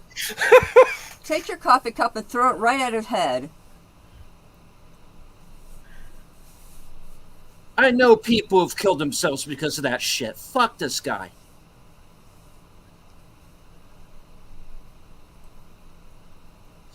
What's his deal? He's trying to be Elijah Wood. Yeah.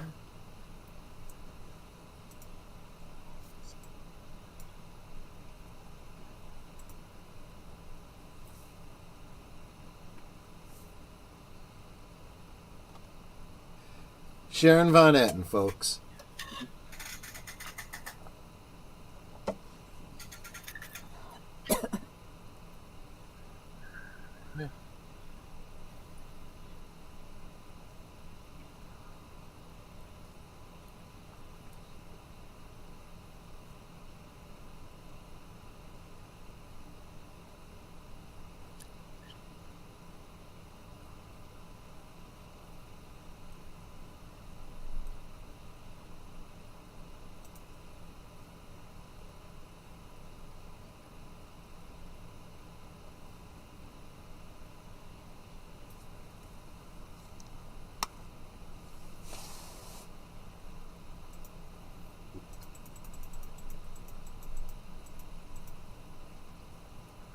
Good night, Enigma.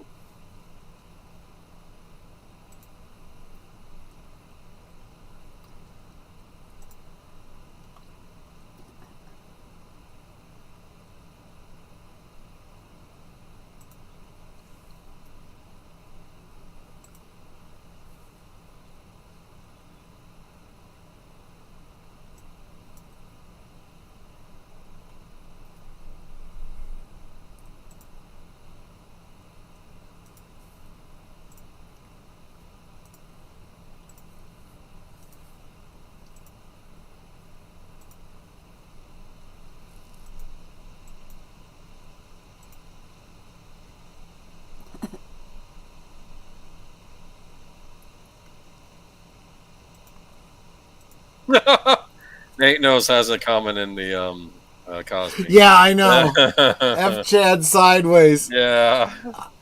I would say with a hot poker. Yeah. What band is this? I don't know that the band has a name. The lead singer's name is Sharon Von Etten. She's Okay. no Julie Cruz. No, but nobody is. I don't know. I like her.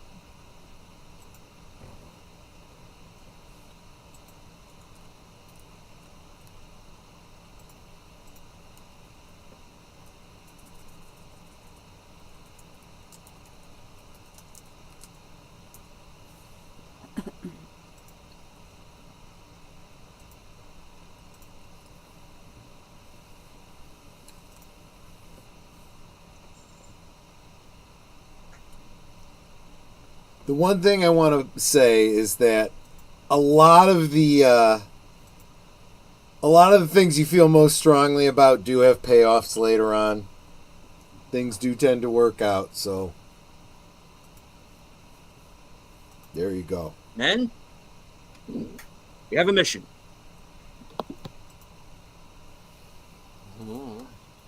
The present death of one Chad. Yes. I have You must be destroyed. Okay. From All right, I'm good. a character standpoint, there's nothing subtle about the build up on Chad. So when I say you're not supposed to like him, that should be obvious. That should be very, very obvious. Also, Richard is a dick too. So just going to point that out as well. So here we are. Now, of course, the big question we're left with is, what did Hawk find inside the door? Papers. But I can't say what... Handwritten papers, by the way, Oh! that appear to have been torn out of A diary, of maybe. a diary, maybe. Yeah, exactly. So, yes. There's that. Assuming that's what it is. Yep. It could be a recipe for some an icebox cake, right? Yeah, Translated Sage's expression. I don't know if that's that big of a spoiler. Maybe we spoil it for him. That I was pages of the diary inside of the bathroom door. No, What I would did you- not see that coming. What would you do if Hawk got all excited and went to go tell the other Sheriff Truman, and then Chad was like using them to like light a cigarette with or something, or like and then throws them out or something? We have plenty of reasons to not like Chad. And you will have more reasons to not like Chad going forward, trust me. Trust me. But this one lays it on thick. That's what I'm worried about. I do not trust any of these new characters, man. I don't trust any of them any farther than I can throw them. I will say this about the new characters. Most of them are like you can compare to the older characters. There's things you're going to like about them. There's things you're not going to like about them. Even some of the characters that you don't like, yeah, you might kind of understand them a little bit as you find out more about their past and whatnot. Chad, no. Chad is a two-dimensional character. He's just an asshole. And I don't remember there being anything that even gives you a little sliver to be compassionate about him at all. Well, the thing I'm noticing is in the original series, before Harry introduces Cooper to the Bookhouse Boys, he has that whole speech of, you've noticed that Twin Peaks is a little away from things, and that's just the way we like it. Right. In season 3, I feel like Twin Peaks is getting pulled more into quote-unquote the real world, that they are not so far away from things in the way that they used to be. Or whatever has made Twin Peaks a little different is seeping out into the rest of the world. consider that too as we go forward with this. I think that'll make more sense as we go. So is this the last time we see Harry Dean Stanton?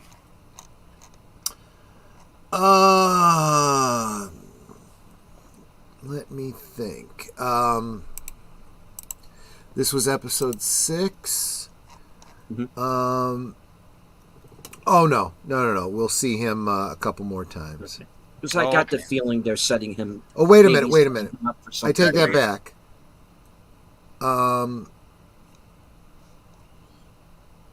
No, it says he's in 5 I'm not episodes. sure. It says here he's in 5 episodes, so I guess we'll see more of it. Yeah. Okay. I'm looking at his filmography. He was on an episode of Alfred Hitchcock Presents all the way back in 1960. Look at that. Yeah. Look at that. I used to watch that show.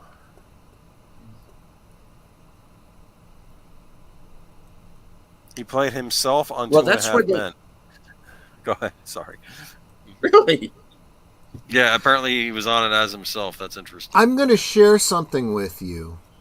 Okay. That I don't consider this a spoiler because I don't know of any place in the canon of Twin Peaks where this actually comes up. This is from a behind the scenes.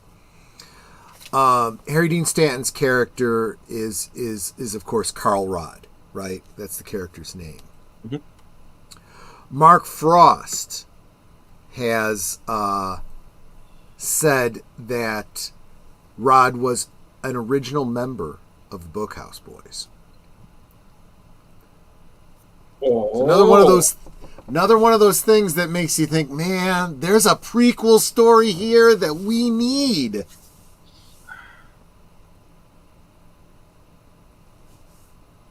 Is that in the secret history? One of the books I you don't- told me not to read before season 3? I don't remember. I honestly don't. Hmm. It might be. Okay. And Helen Warren. Which would almost imply that... See, and now I'm projecting based on that. I am thinking that why does a Bookhouse Boy leave, and not be involved anymore? Something happened where it just became too much for him, and he just retired to, a trailer park, and just wants to be left alone. Yeah, because that's Deer Meadow he's in, right? Right. Yeah. Okay.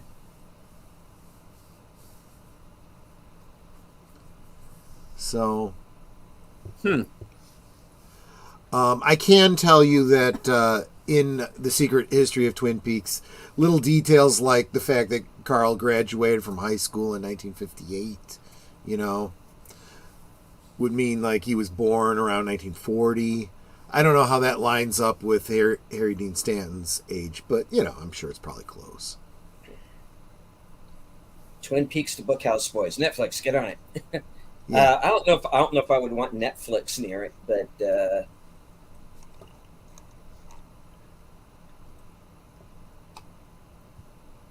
I mean, I don't know. Maybe not. Netflix is a mixed bag. Sometimes we get good stuff out of them, sometimes we don't.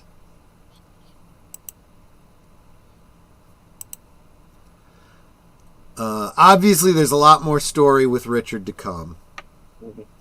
Gets to be an even bigger dick. Well, he's one of those characters that I compared to the characters from the original. You hate him, but then the more you find out about him, you realize there's a lot more going on in his background. He's, I mean, let's face it, he's probably got some mommy issues. If I was Richard, I know I would. Maybe. oh, who's his mother going to be? Don't tell me. I have been very careful not to repeat his last name, but if you were to go back and watch the closing credits, you would know what Richard's last name is. That's a lot of the last names of characters. You only get the character's name from first name from dialogue. In some cases, you don't even get that. You only find out what the character name is by seeing who the actor played in the closing credits. So that's another little, hidden Easter egg, clue type of thing. Oh, Snapple. Ah, you just looked it up, didn't you? Oh, holy smokes. Okay. Holy shnikey. Oh, Yeah. Nikes. That just kicked things up a notch.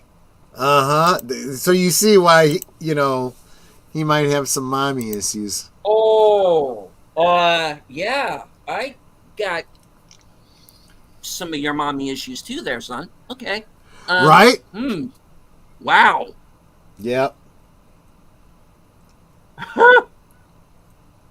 Oh, okay. Okay, I don't know what to do with this.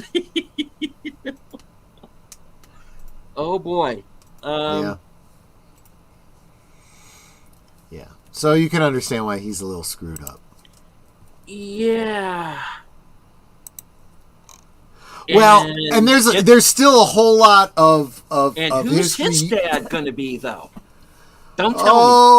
Oh, no, it's Hey. it gets weird. It gets really weird. There's 30 years of history here that you're going to get in drips and drabs, and you're going to have a lot of background to fill in. So are we to presume that the father is that pilot? No. I can guarantee he's Kind of looks like him. Well, unless...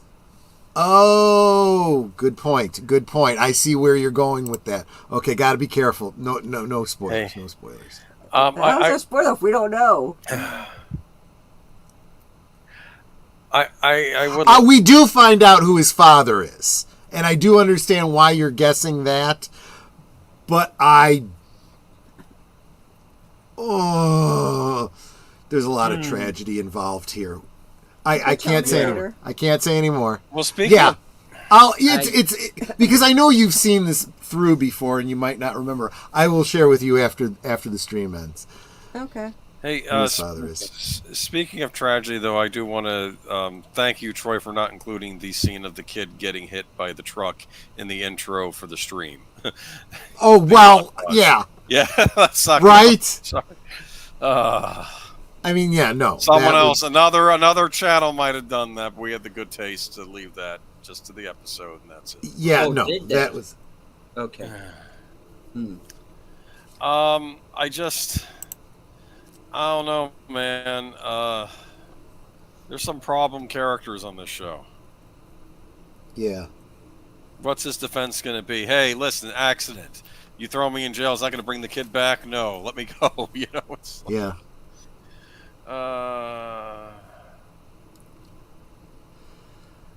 Yeah, this is a big one. This is what I was saying. Don't die. It's said to Dougie by Mike, which implies to you that there is something going on with him. If he is in an in-between state that if he doesn't wake up from, he will die, right? But also you have, this whole situation with the unknown kid. We don't even know his name. We don't need to know his name. We don't need to know the backstory. All we needed to see was this wonderful afternoon that a mom and her kid were sharing, and suddenly he's snatched away from her, right? And Carl, there's nothing he can say. All he could do is go offer whatever support he could. And you could see he's affected by it because they touched him, Yeah. He saw them. He smiled. Life is good. Life is over. Yeah. So yeah, there's a lot of weird. This is Twin Peaks, right? There's a lot of weirdness, but there are moments where none of that matters. And you just realize this is how life is, right? Senseless things that make no sense to you. From some perspective, there's probably some sense to it, You know, the hit and run driver, you have no idea what's been going on in that person's life, where they came from, what happened. Not saying anything ever justifies any of this stuff, but all of these seemingly random things all have a history behind them that lead up to something. Mm-hmm.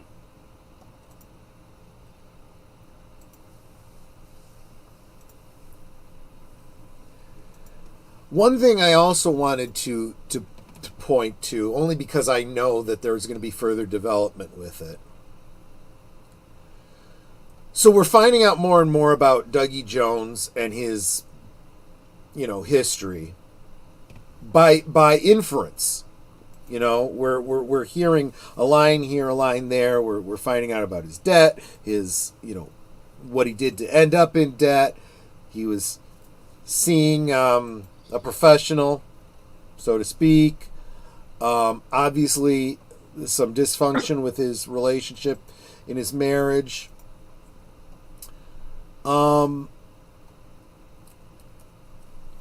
And I think you could draw a lot of inferences by looking at Janie and the way she's obviously angry when she knows he's been cheating on her, right? She's a little surprised he doesn't even try to deny it, even, in quote, from her perspective, confessing the name of this girl, right? Jade. Jane. And he smiles. Jade, who gives two rides. I'll bet she does. That was funny. That was a funny scene, that line with the two rides. And after all the anger about being cheated on, all the anger that he got them in this situation with the gambling and whatnot, when she gets up to leave him to do his work, she kisses him on the forehead. And it's like, wow, this is a lot more complex than, I don't know. But like I said, I know that continues to develop and there is payoff to that, so I don't want to say too much about that, but you should take notice of that and should be interested. One of the phrases that Dale catches on and repeats, help Dougie, right? He's currently in the position of Dougie needing help. He needs help from the lodge to do anything, really.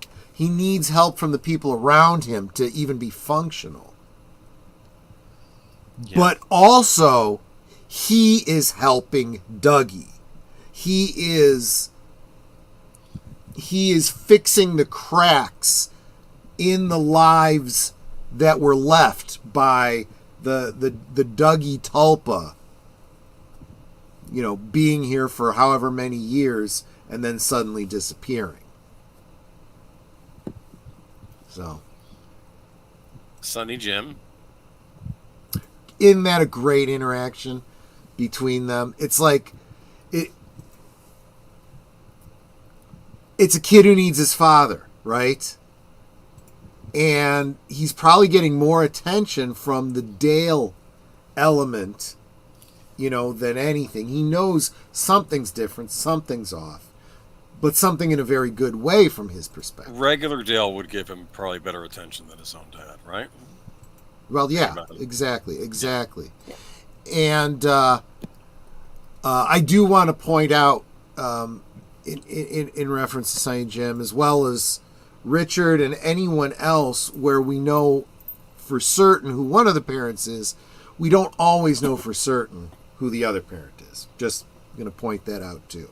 So if you see, like in this case, we don't know for certain that Sonny Jim is Dougie's actual son. As far as he knows, he is, but we don't know that for sure, right? And don't think that I'm implying anything.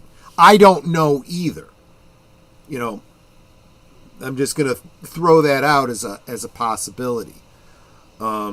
So when you do find out who Richard's mother is and you find out who she's married to, don't automatically assume that the person she's married to is the father of Richard.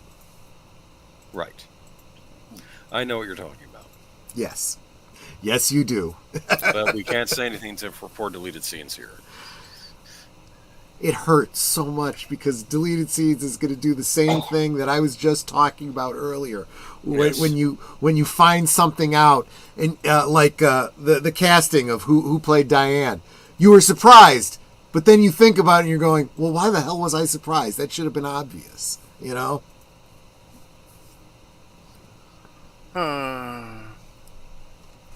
Yeah, I mean, it's entirely possible, Nate. It could very well be that that he's adopted, right?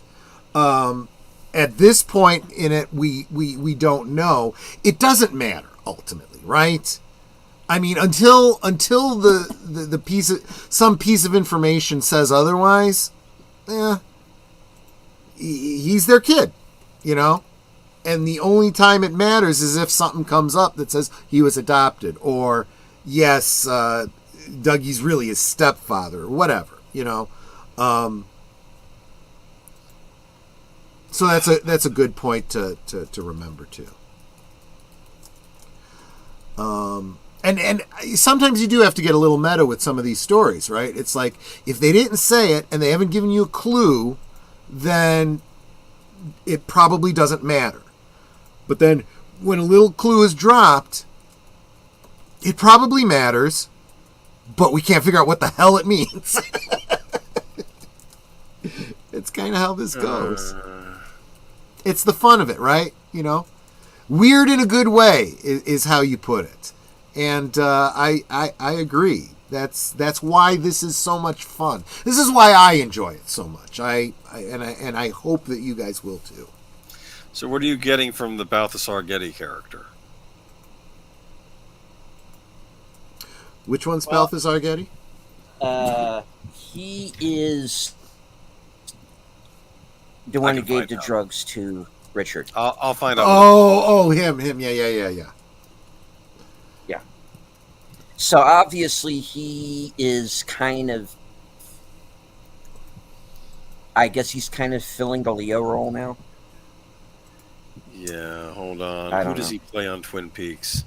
His character's name is Red. Oh, Red. Yes, exactly. Okay. So yeah, I didn't want anyone else looking it up because he may get a spoiler if he looks at the cast. So yeah, let's not do that. Red. Yeah, good point. That's, I mean, this happened in real life. A father got a test because he suspects the kid wasn't his. Come to find out, kid was switched at birth.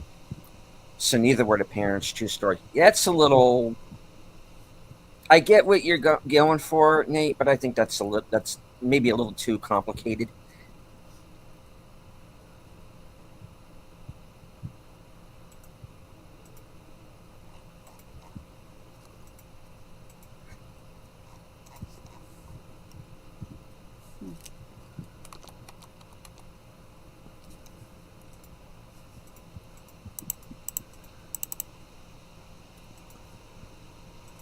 Well, one thing that Dougie's wife is probably impressed with is that her husband looks really good. Yeah. She will take greater notice of that later. Yes. And he'll be smiling a lot more. Yeah. Well. Yeah. He'll have Anyway, reason we to have smile. to. We right now she was just trying to get. She was trying to bargain down the Deddio. Did you notice that? Yes. She could have just given him the 50. Nope, not doing that. I mean, in a very reasonable way, right? I mean, normally you can't usually bargain with people like this, right? But there is a certain logic to what she's saying. You know, you're getting your money back, you're making a profit. There's only so much you can get, right? Now, the criminal element would say, yeah, that's great. And now we're going to kick the crap out of you to send a message to everybody else, you know, not to screw with us. And just because we like it, because we're criminals, you know, and we get off on hurting people. But this isn't the last time you will see criminals be a little bit more reasonable and a little bit more impacted by the world around them than you would normally expect in the real world. And good night, Curtis. Yep, take care, Curtis. So, just, just chew on that one for the next couple weeks.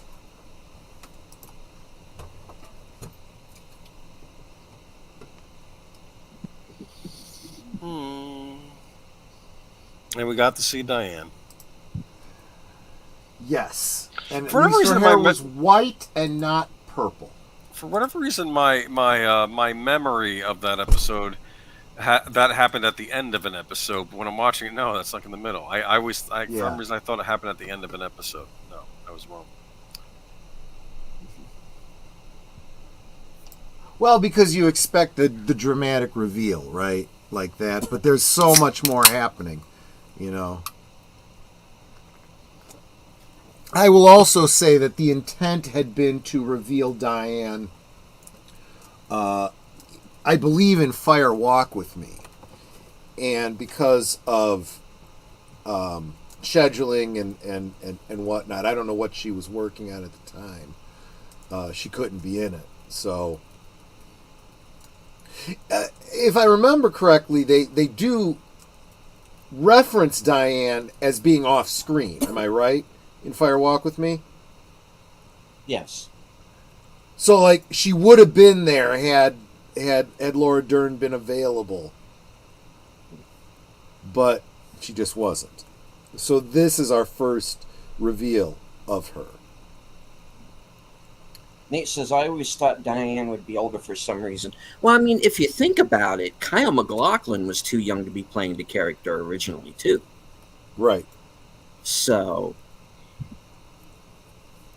Yes, they do play with... the actors are playing older characters. That's true for both Diane and Dale. For both Diane and Cooper, and then of course because you have his character. Well, you have Kyle MacLachlan interacting with these actors who are supposed to be playing high school students. And I'm talking about the original show now. Interacting with these actors who are supposed to be playing high school students, and he's maybe 3 or 4 years older than they are, at most. And if not, maybe even the same age in a couple of cases. But I mean, that's just how they go. I mean, having like 30-year-olds playing high school students has been going on forever. Especially on television back then.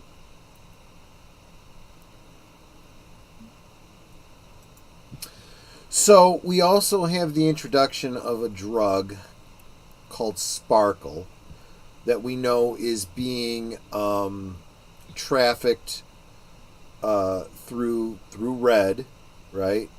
Mm-hmm. And obviously Richard is addicted to it.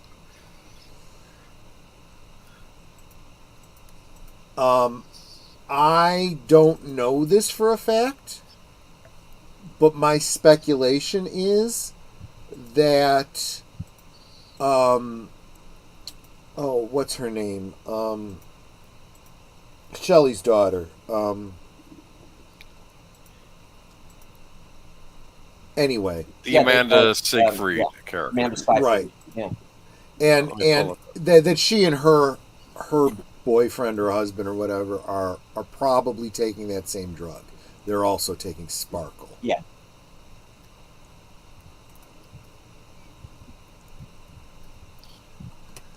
I am speculating. At this point, I'm not doing any reveals or any spoilers. Her name is Becky Burnett. Becky, right. This is just me still trying to assemble a lot of these jigsaw pieces, but I have a feeling that Sparkle. Oh, and it's not just Richard and Becky and Becky's husband and whomever else. I think we're going to see a couple other people that are making use of this drug. This is outlandish, based on almost nothing. But my theory and speculation is that Sparkle gives you a little bit of that weirding way. Gives you a little bit of insight into the things that otherwise people only have insight to if they've been touched by the lodges. Right? The way Agent Cooper has been, the way Carl Rod was, right? People like Laura and Leland,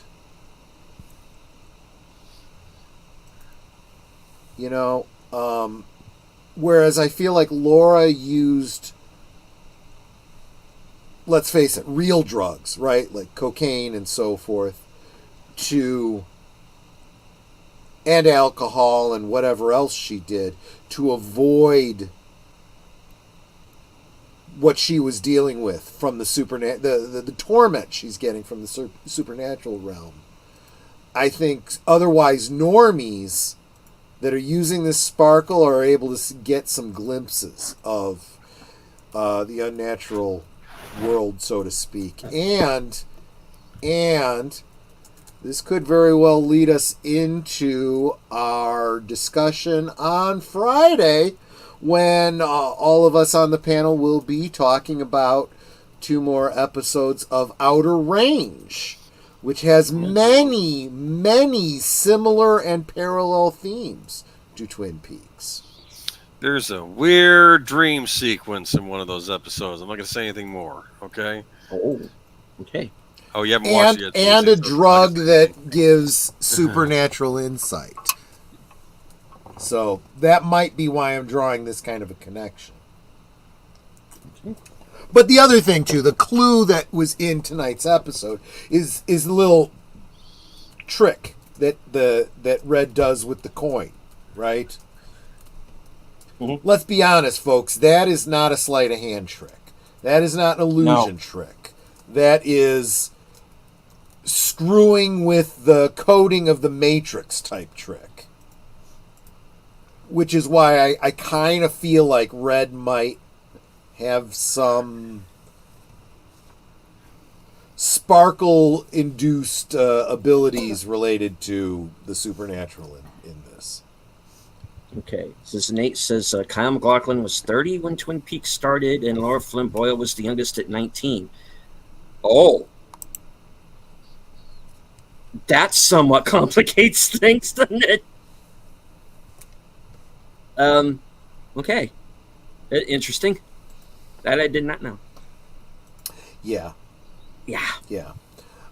So that was the other thing, too. The difference in age between characters and the actors, and the difference in age between potential romantic partners, both in character and out of character. And out, yeah. So, a lot of you potential, and you had a lot of good-looking people. Yep. Who were kind of a ways from home. Yep. So there you go.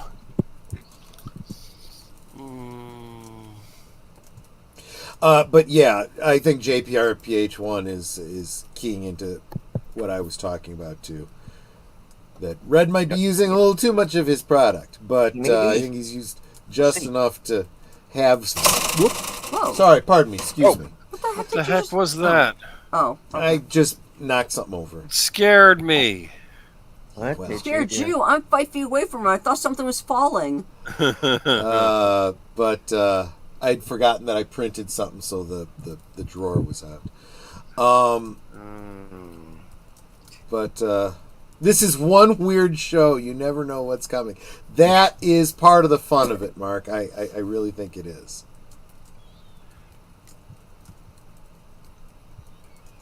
it probably is best that they're 1 hour episodes and we're doing them, one a week, because there's just so much to dig into, and it does give you time to process it.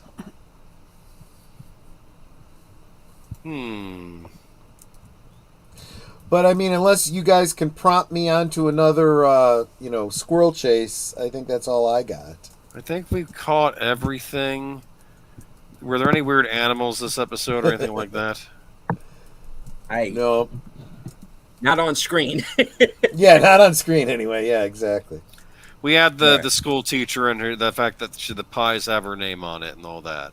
Right. But I think she'll be crucial because she saw someone drive away, right? Yeah. Yes. So if nothing else, so there's another. I don't know if you want to call it a trope or recurring theme, but you have witnesses to a crime, right? And so we got Ike the Spike trying to make sure that he takes care of all those loose ends. Any witnesses get dead, right? Mm-hmm. Where you got Richard, who also knows that his crime was witnessed, but he's also dealing with his own guilt about it. So, yeah, we'll have to see what comes of that. Damn it, now I want pie. Do you have pie in the house? No. I have a cake? graham cracker crust and probably got some pie filling, but I don't think that would. It's not gonna be ready. Good. It's not gonna be ready in time. That's I've ready-made got some- crust. Yeah. Do you have ice cream in the house? No. No. Do you have cookies? I've got some Haagen-Dazs. I was gonna make some cookies this favorite ice weekend, cream. but we got I got waylaid by bacon roses. Have a Yes. peanut butter and jelly sandwich. There's your pie. You might be right there, yeah. Okay. Nothing wrong with a PB&J, right? No, not at all. Okay, there you go. So that's it. That is the Don't die. just don't Episode die. 6. Yeah, I mean, Guys, quit smoking. Don't ever start smoking. Don't do drugs. No. Don't get yourself stuck with an ice pick. Okay? These are just little helpful health tips that I wanted to share with you guys. yes. I think of the words "don't die." I think of that scene from Good, the Bad, and the Ugly when Tuco's telling Blondie, "Don't die," after he had him do a long march to the desert and almost dying because now he knows where the gold is buried. Yeah. So don't die, Blondie. It's yeah. I actually was thinking of Willow's line in Buffy the Vampire Slayer. It's in our charter. Don't get killed. That's funny. Oh, it's part of our mission statement. Don't get killed. That's what it was. That makes sense. Which one was that? Willow in Buffy the Vampire Don't Slayer. die. Don't get killed. Oh. Don't get killed. No, my It's in our favorite. mission statement. Don't get No, killed. my favorite line from Buffy was still Xander when they're reading something and Xander says, "That sounds cryptid. Cryptid means someone usually gets hurt. That someone is usually me." And then like they do the reading and some demon pops out and I think he says, "You must be Mr. Cryptid," and then he punches Xander and he falls and I think he crashes into a table. Actually, Xander's got some great lines in Yes. there. Where when in the one where they had Dracula and he Yeah. becomes like the Renfield character. He says, I'm Yes. tired of being everybody's bunt monkey. Well, And then there's this just pause and Buffy's like, got it. No more butt monkey. that's funny. That's funny. My favorite line was from Spike. "Oh, I may be What? love's bitch, but at least I'm man enough to admit it." Yeah. Actually, he gets a lot of great lines. He does. Very good And that actor. whole, yeah, and that ending from the same episode with My Way. Oh, He yeah. said this is version. Yeah, he's like halfway burned up because it's still daylight. He's just driving Yeah. off. He don't care no more. I did what I had to do. I saw it through without redemption. And I was like, oh man, it's so cool. Give Spike his own show, man. Right? Yeah. He was Brainiac on Smallville. Yeah. Remember Clark Kent stabbed him at the end of the one season with the crystal. He says, "Thank you, you've opened the portal for Zod." And then General Zod possesses his spirit, possesses Lex Luthor, and it's all chaos at the bottom. And he's making out with Lana Lang as Clark is trapped in the Phantoms. And I'm thinking that was like the most terrifying Smallville finale ever, because it's like everything's gone horribly wrong. You know, just never mind. I talk about Smallville too much anyway. Okay.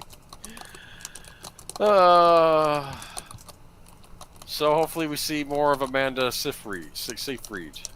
Yeah. Last thing I saw her in was a horror movie with Kevin Bacon, where they were in this weird house. Oh yeah, Oh, yeah. That's kind of a time travel story. Yeah, we were talking about time travel stories on Monday. Oh, that you were never really Stir here or something. Was that like Stir of Echoes? No, that's No. not Stir of Echoes. That's a good one though, Stir of Echoes. I couldn't. What was the name of that movie? I forget. You were never really here or something like that. It's something along those lines. You were never really here was Joaquin Phoenix. Oh, what was the name of that movie? I don't know. Oh, now I got to go look. Hold on. Okay. Yeah. All right. I'll That figure was it the out. I know I one where saw it's in this weird house. Apparently that house really exists. It's one of these weird new model houses. I think it's in the UK somewhere. Mm-hmm. And it was just very strangely designed. It's the house itself is fascinating. I think they must have seen it in a book or something that says we have to film a horror movie in this weird house. Because it's not like a traditional haunted house. It's weird. It's one of those things, and we get some of those elements here in Twin Peaks, and so many things. This idea, and you see it a lot in analog horror. You see it a lot in video games too. This idea of houses, buildings, whatever that have non-Euclidean geometry, kind of like that. Yeah, rooms that shouldn't be able to be there. You know, like you go into a room through a secret door or something, but if you were thinking about how the house is laid out, that room shouldn't be able to be here because there's something else there, you know? It's one of those types of weird design houses, yeah. You should have left. You should have left. You should have left, right, exactly. Yeah. Well, they never listen, do they? Get out of the house, right? No. Well, that movie has a big twist ending that implies to you that maybe he never really had a choice. No. Not to spoil things if people ever decide to watch it. Remember, he was married to he had a young wife in Amanda Seyfried, who was already in her 30s. People always kind of raised their eyebrow that they had a kid together and all that. But yeah. All right.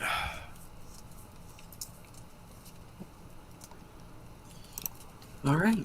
Well, I think that should about wrap it up for this week. Couple of surprises in there, especially for me putting two and two together in certain ways.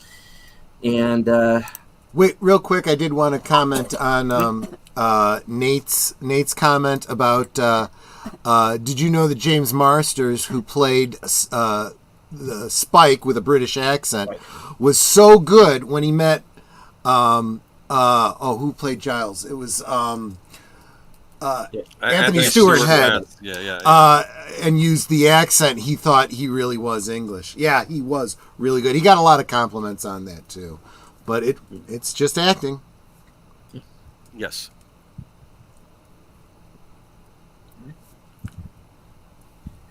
All right. So once around the horn, Troy. Yeah, let's see. Today's Tuesday. I don't have anything until Friday, when all of you all will be on with me to talk about the next 2 episodes of Outer Range, one of which I've seen. Best episode thus far, in my opinion. It was pretty darn good. Oh, the one we just with finished Joy, watching? yeah, exactly. So one of the things about Outer Range, you have these thing, you find out that there's a bunch of story you're missing, and every now and again you'll get an episode that goes back and fills in those gaps for you. Real quick, I want to say, as long as you're focused on me, I'll say hi to Pickle and Peanut Butter 2566. Hello and welcome. Thank you so much for being here. We are just wrapping up. I watched half of season 2 yesterday. Again, so goofy after reveal, but I love it. Yeah. Well, we're so glad you're here. You might have to rewind and watch from the beginning to get our commentary on tonight's episode, but nonetheless, we so appreciate you being here. That's another thing I wanted to say to all of you guys. Unfortunately, some of you have already left, but all of you guys showing up that take the time to go to each one of our streams to hit the like button and leave a comment. You guys go above and beyond in the way that you support us. And honestly, when I say you guys are the reason we do this, that is what I'm talking about, Take care, Nate. I understand. Yeah. So Friday night, that's what I got going. Otherwise, I'm guesting on everyone else's channel, and I'll let them talk about their own stuff. So Friday, last call with Troy Pacelli at 9 Central, 10 Eastern over on my channel. Cool. All right. Enter. Well, coming up on Thursday with my Thursday Things guest will be Farvithian Guard. We'll be talking about his book, and you'll get to know a little bit more about him and his channel. So I'm looking forward to having him on. He's a newer person. I don't know too much about him myself, so we all get to learn about him together. After that, let's see, I will be guesting on Everybody on the Brother Show. So Troy's Friday night last call, Big Al on Saturday for Films with Friends, Monday night the movies with Troy Pacelli, and then back here again next Tuesday for another exciting episode of Twin Peaks.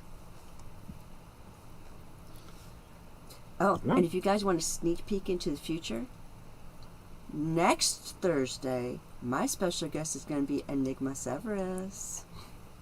Someone you guys might have seen around a little bit, maybe. All right. Boomer. I'll be on with you guys on Friday for Last Call with Troy Pacelli, and where we'll talk about the next episodes of Outer Range. Then we'll return on Sunday with Geeky Geezers. And Troy's been sharing some interesting stories with me. Apparently, Rumble is going after somebody. What do you call it? They're going antitrust after the Googles and the YouTubes, and they are teaming up with X and Elon Musk. So things are going to get real interesting. And there'll be other stories as well, especially considering the fact that price hikes for Disney Plus are coming. Are you excited? This is we're going to have some things to talk about here, because this is actually the timing is weird. Actually, though, I did just send you a story during the Twin Peaks stream. There is apparently a new series being made by the people that made Monk, and it's another whodunit crime-solving this series. The premise sounds interesting, so that might be something you can look forward to. Cool. Okay. All right. Well, that brings along over to myself. Let's see. Nothing planned for tomorrow, but I will be back Thursday. Weather and all things permitting, will be Action Theater, which is a show I co-host with the creator of that program, Outlaw Bill. And this week we are going to be joined by a special guest, Scotty R237, something like that. He's somebody I've seen in chats. I've never been on with him, but he's going to be joining us for for this week's show, and we are going to be watching Quentin Tarantino's Oscar-winning Once Upon a Time in Hollywood. And let's see, right after Thursday Things at approximately 11:30 will be my weekend update program. We get to find out what I'm going to be doing throughout the next week. Let's see. Sunday, 4 p.m., Western Cinema Presents. And we're going to be watching, what was it? Oh, yes, Dead Man with Johnny Depp. Then, of course, 8 o'clock will be my show, Unscripted. I don't have a topic yet.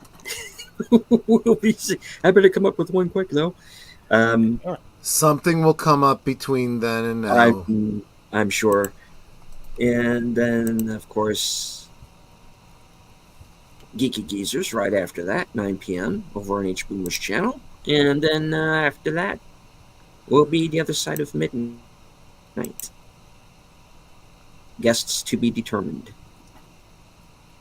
Then right back here, same bad time, same bad channel, for part 7 of Twin Peaks to Return. And then later on in that week, that Friday, I will be rejoining Big Al Presents for Films with Friends. I think it is next Friday, or the Friday after, one of them. Some upcoming Friday. It's got to be a week from Friday, because this week is his week on Saturday, where we will be watching The Time Machine on Big Al's channel. That's 9 Central, 10 Eastern. The Time Machine from 1960. Mm-hmm.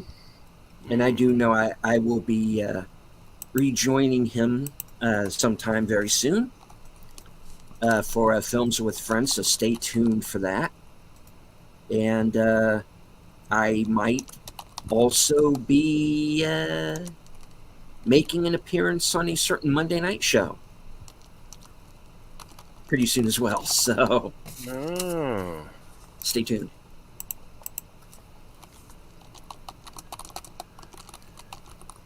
Time and date to be determined.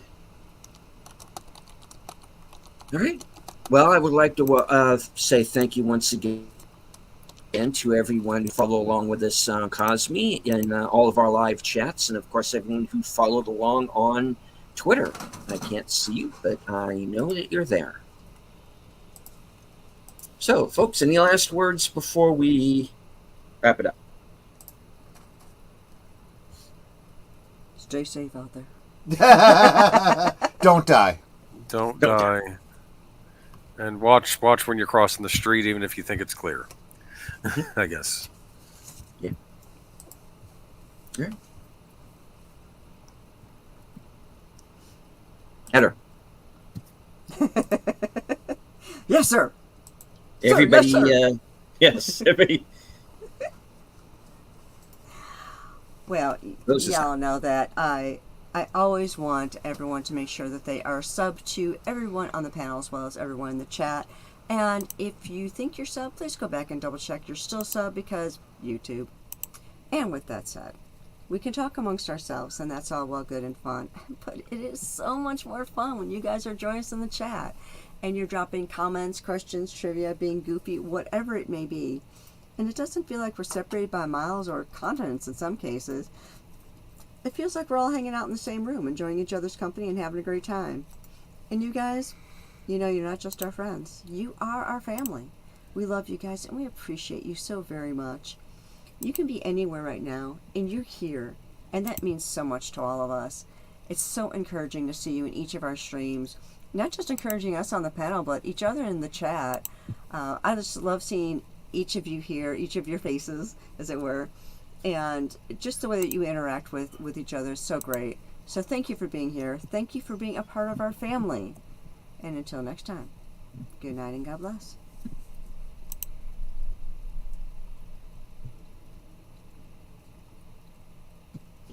Right?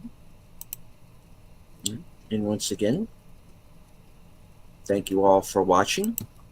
We will return next week. Thinking about those who are in the path of the storm right now, and including our friend Connie Cleary, who unfortunately could not be with us tonight because her internet is down. So hopefully she'll be able to. We'll catch her up. Don't worry. All right. As I always say,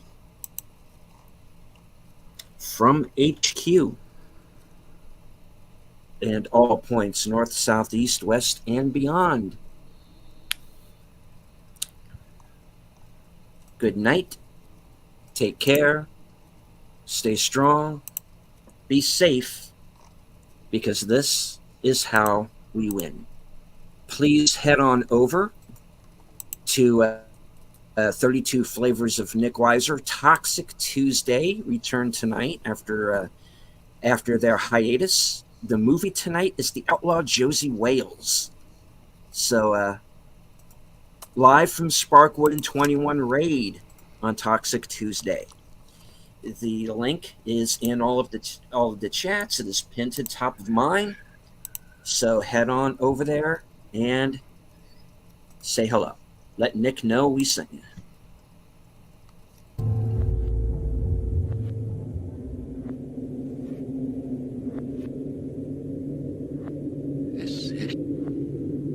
Future for this past. Hallo, hier ist Torrhen.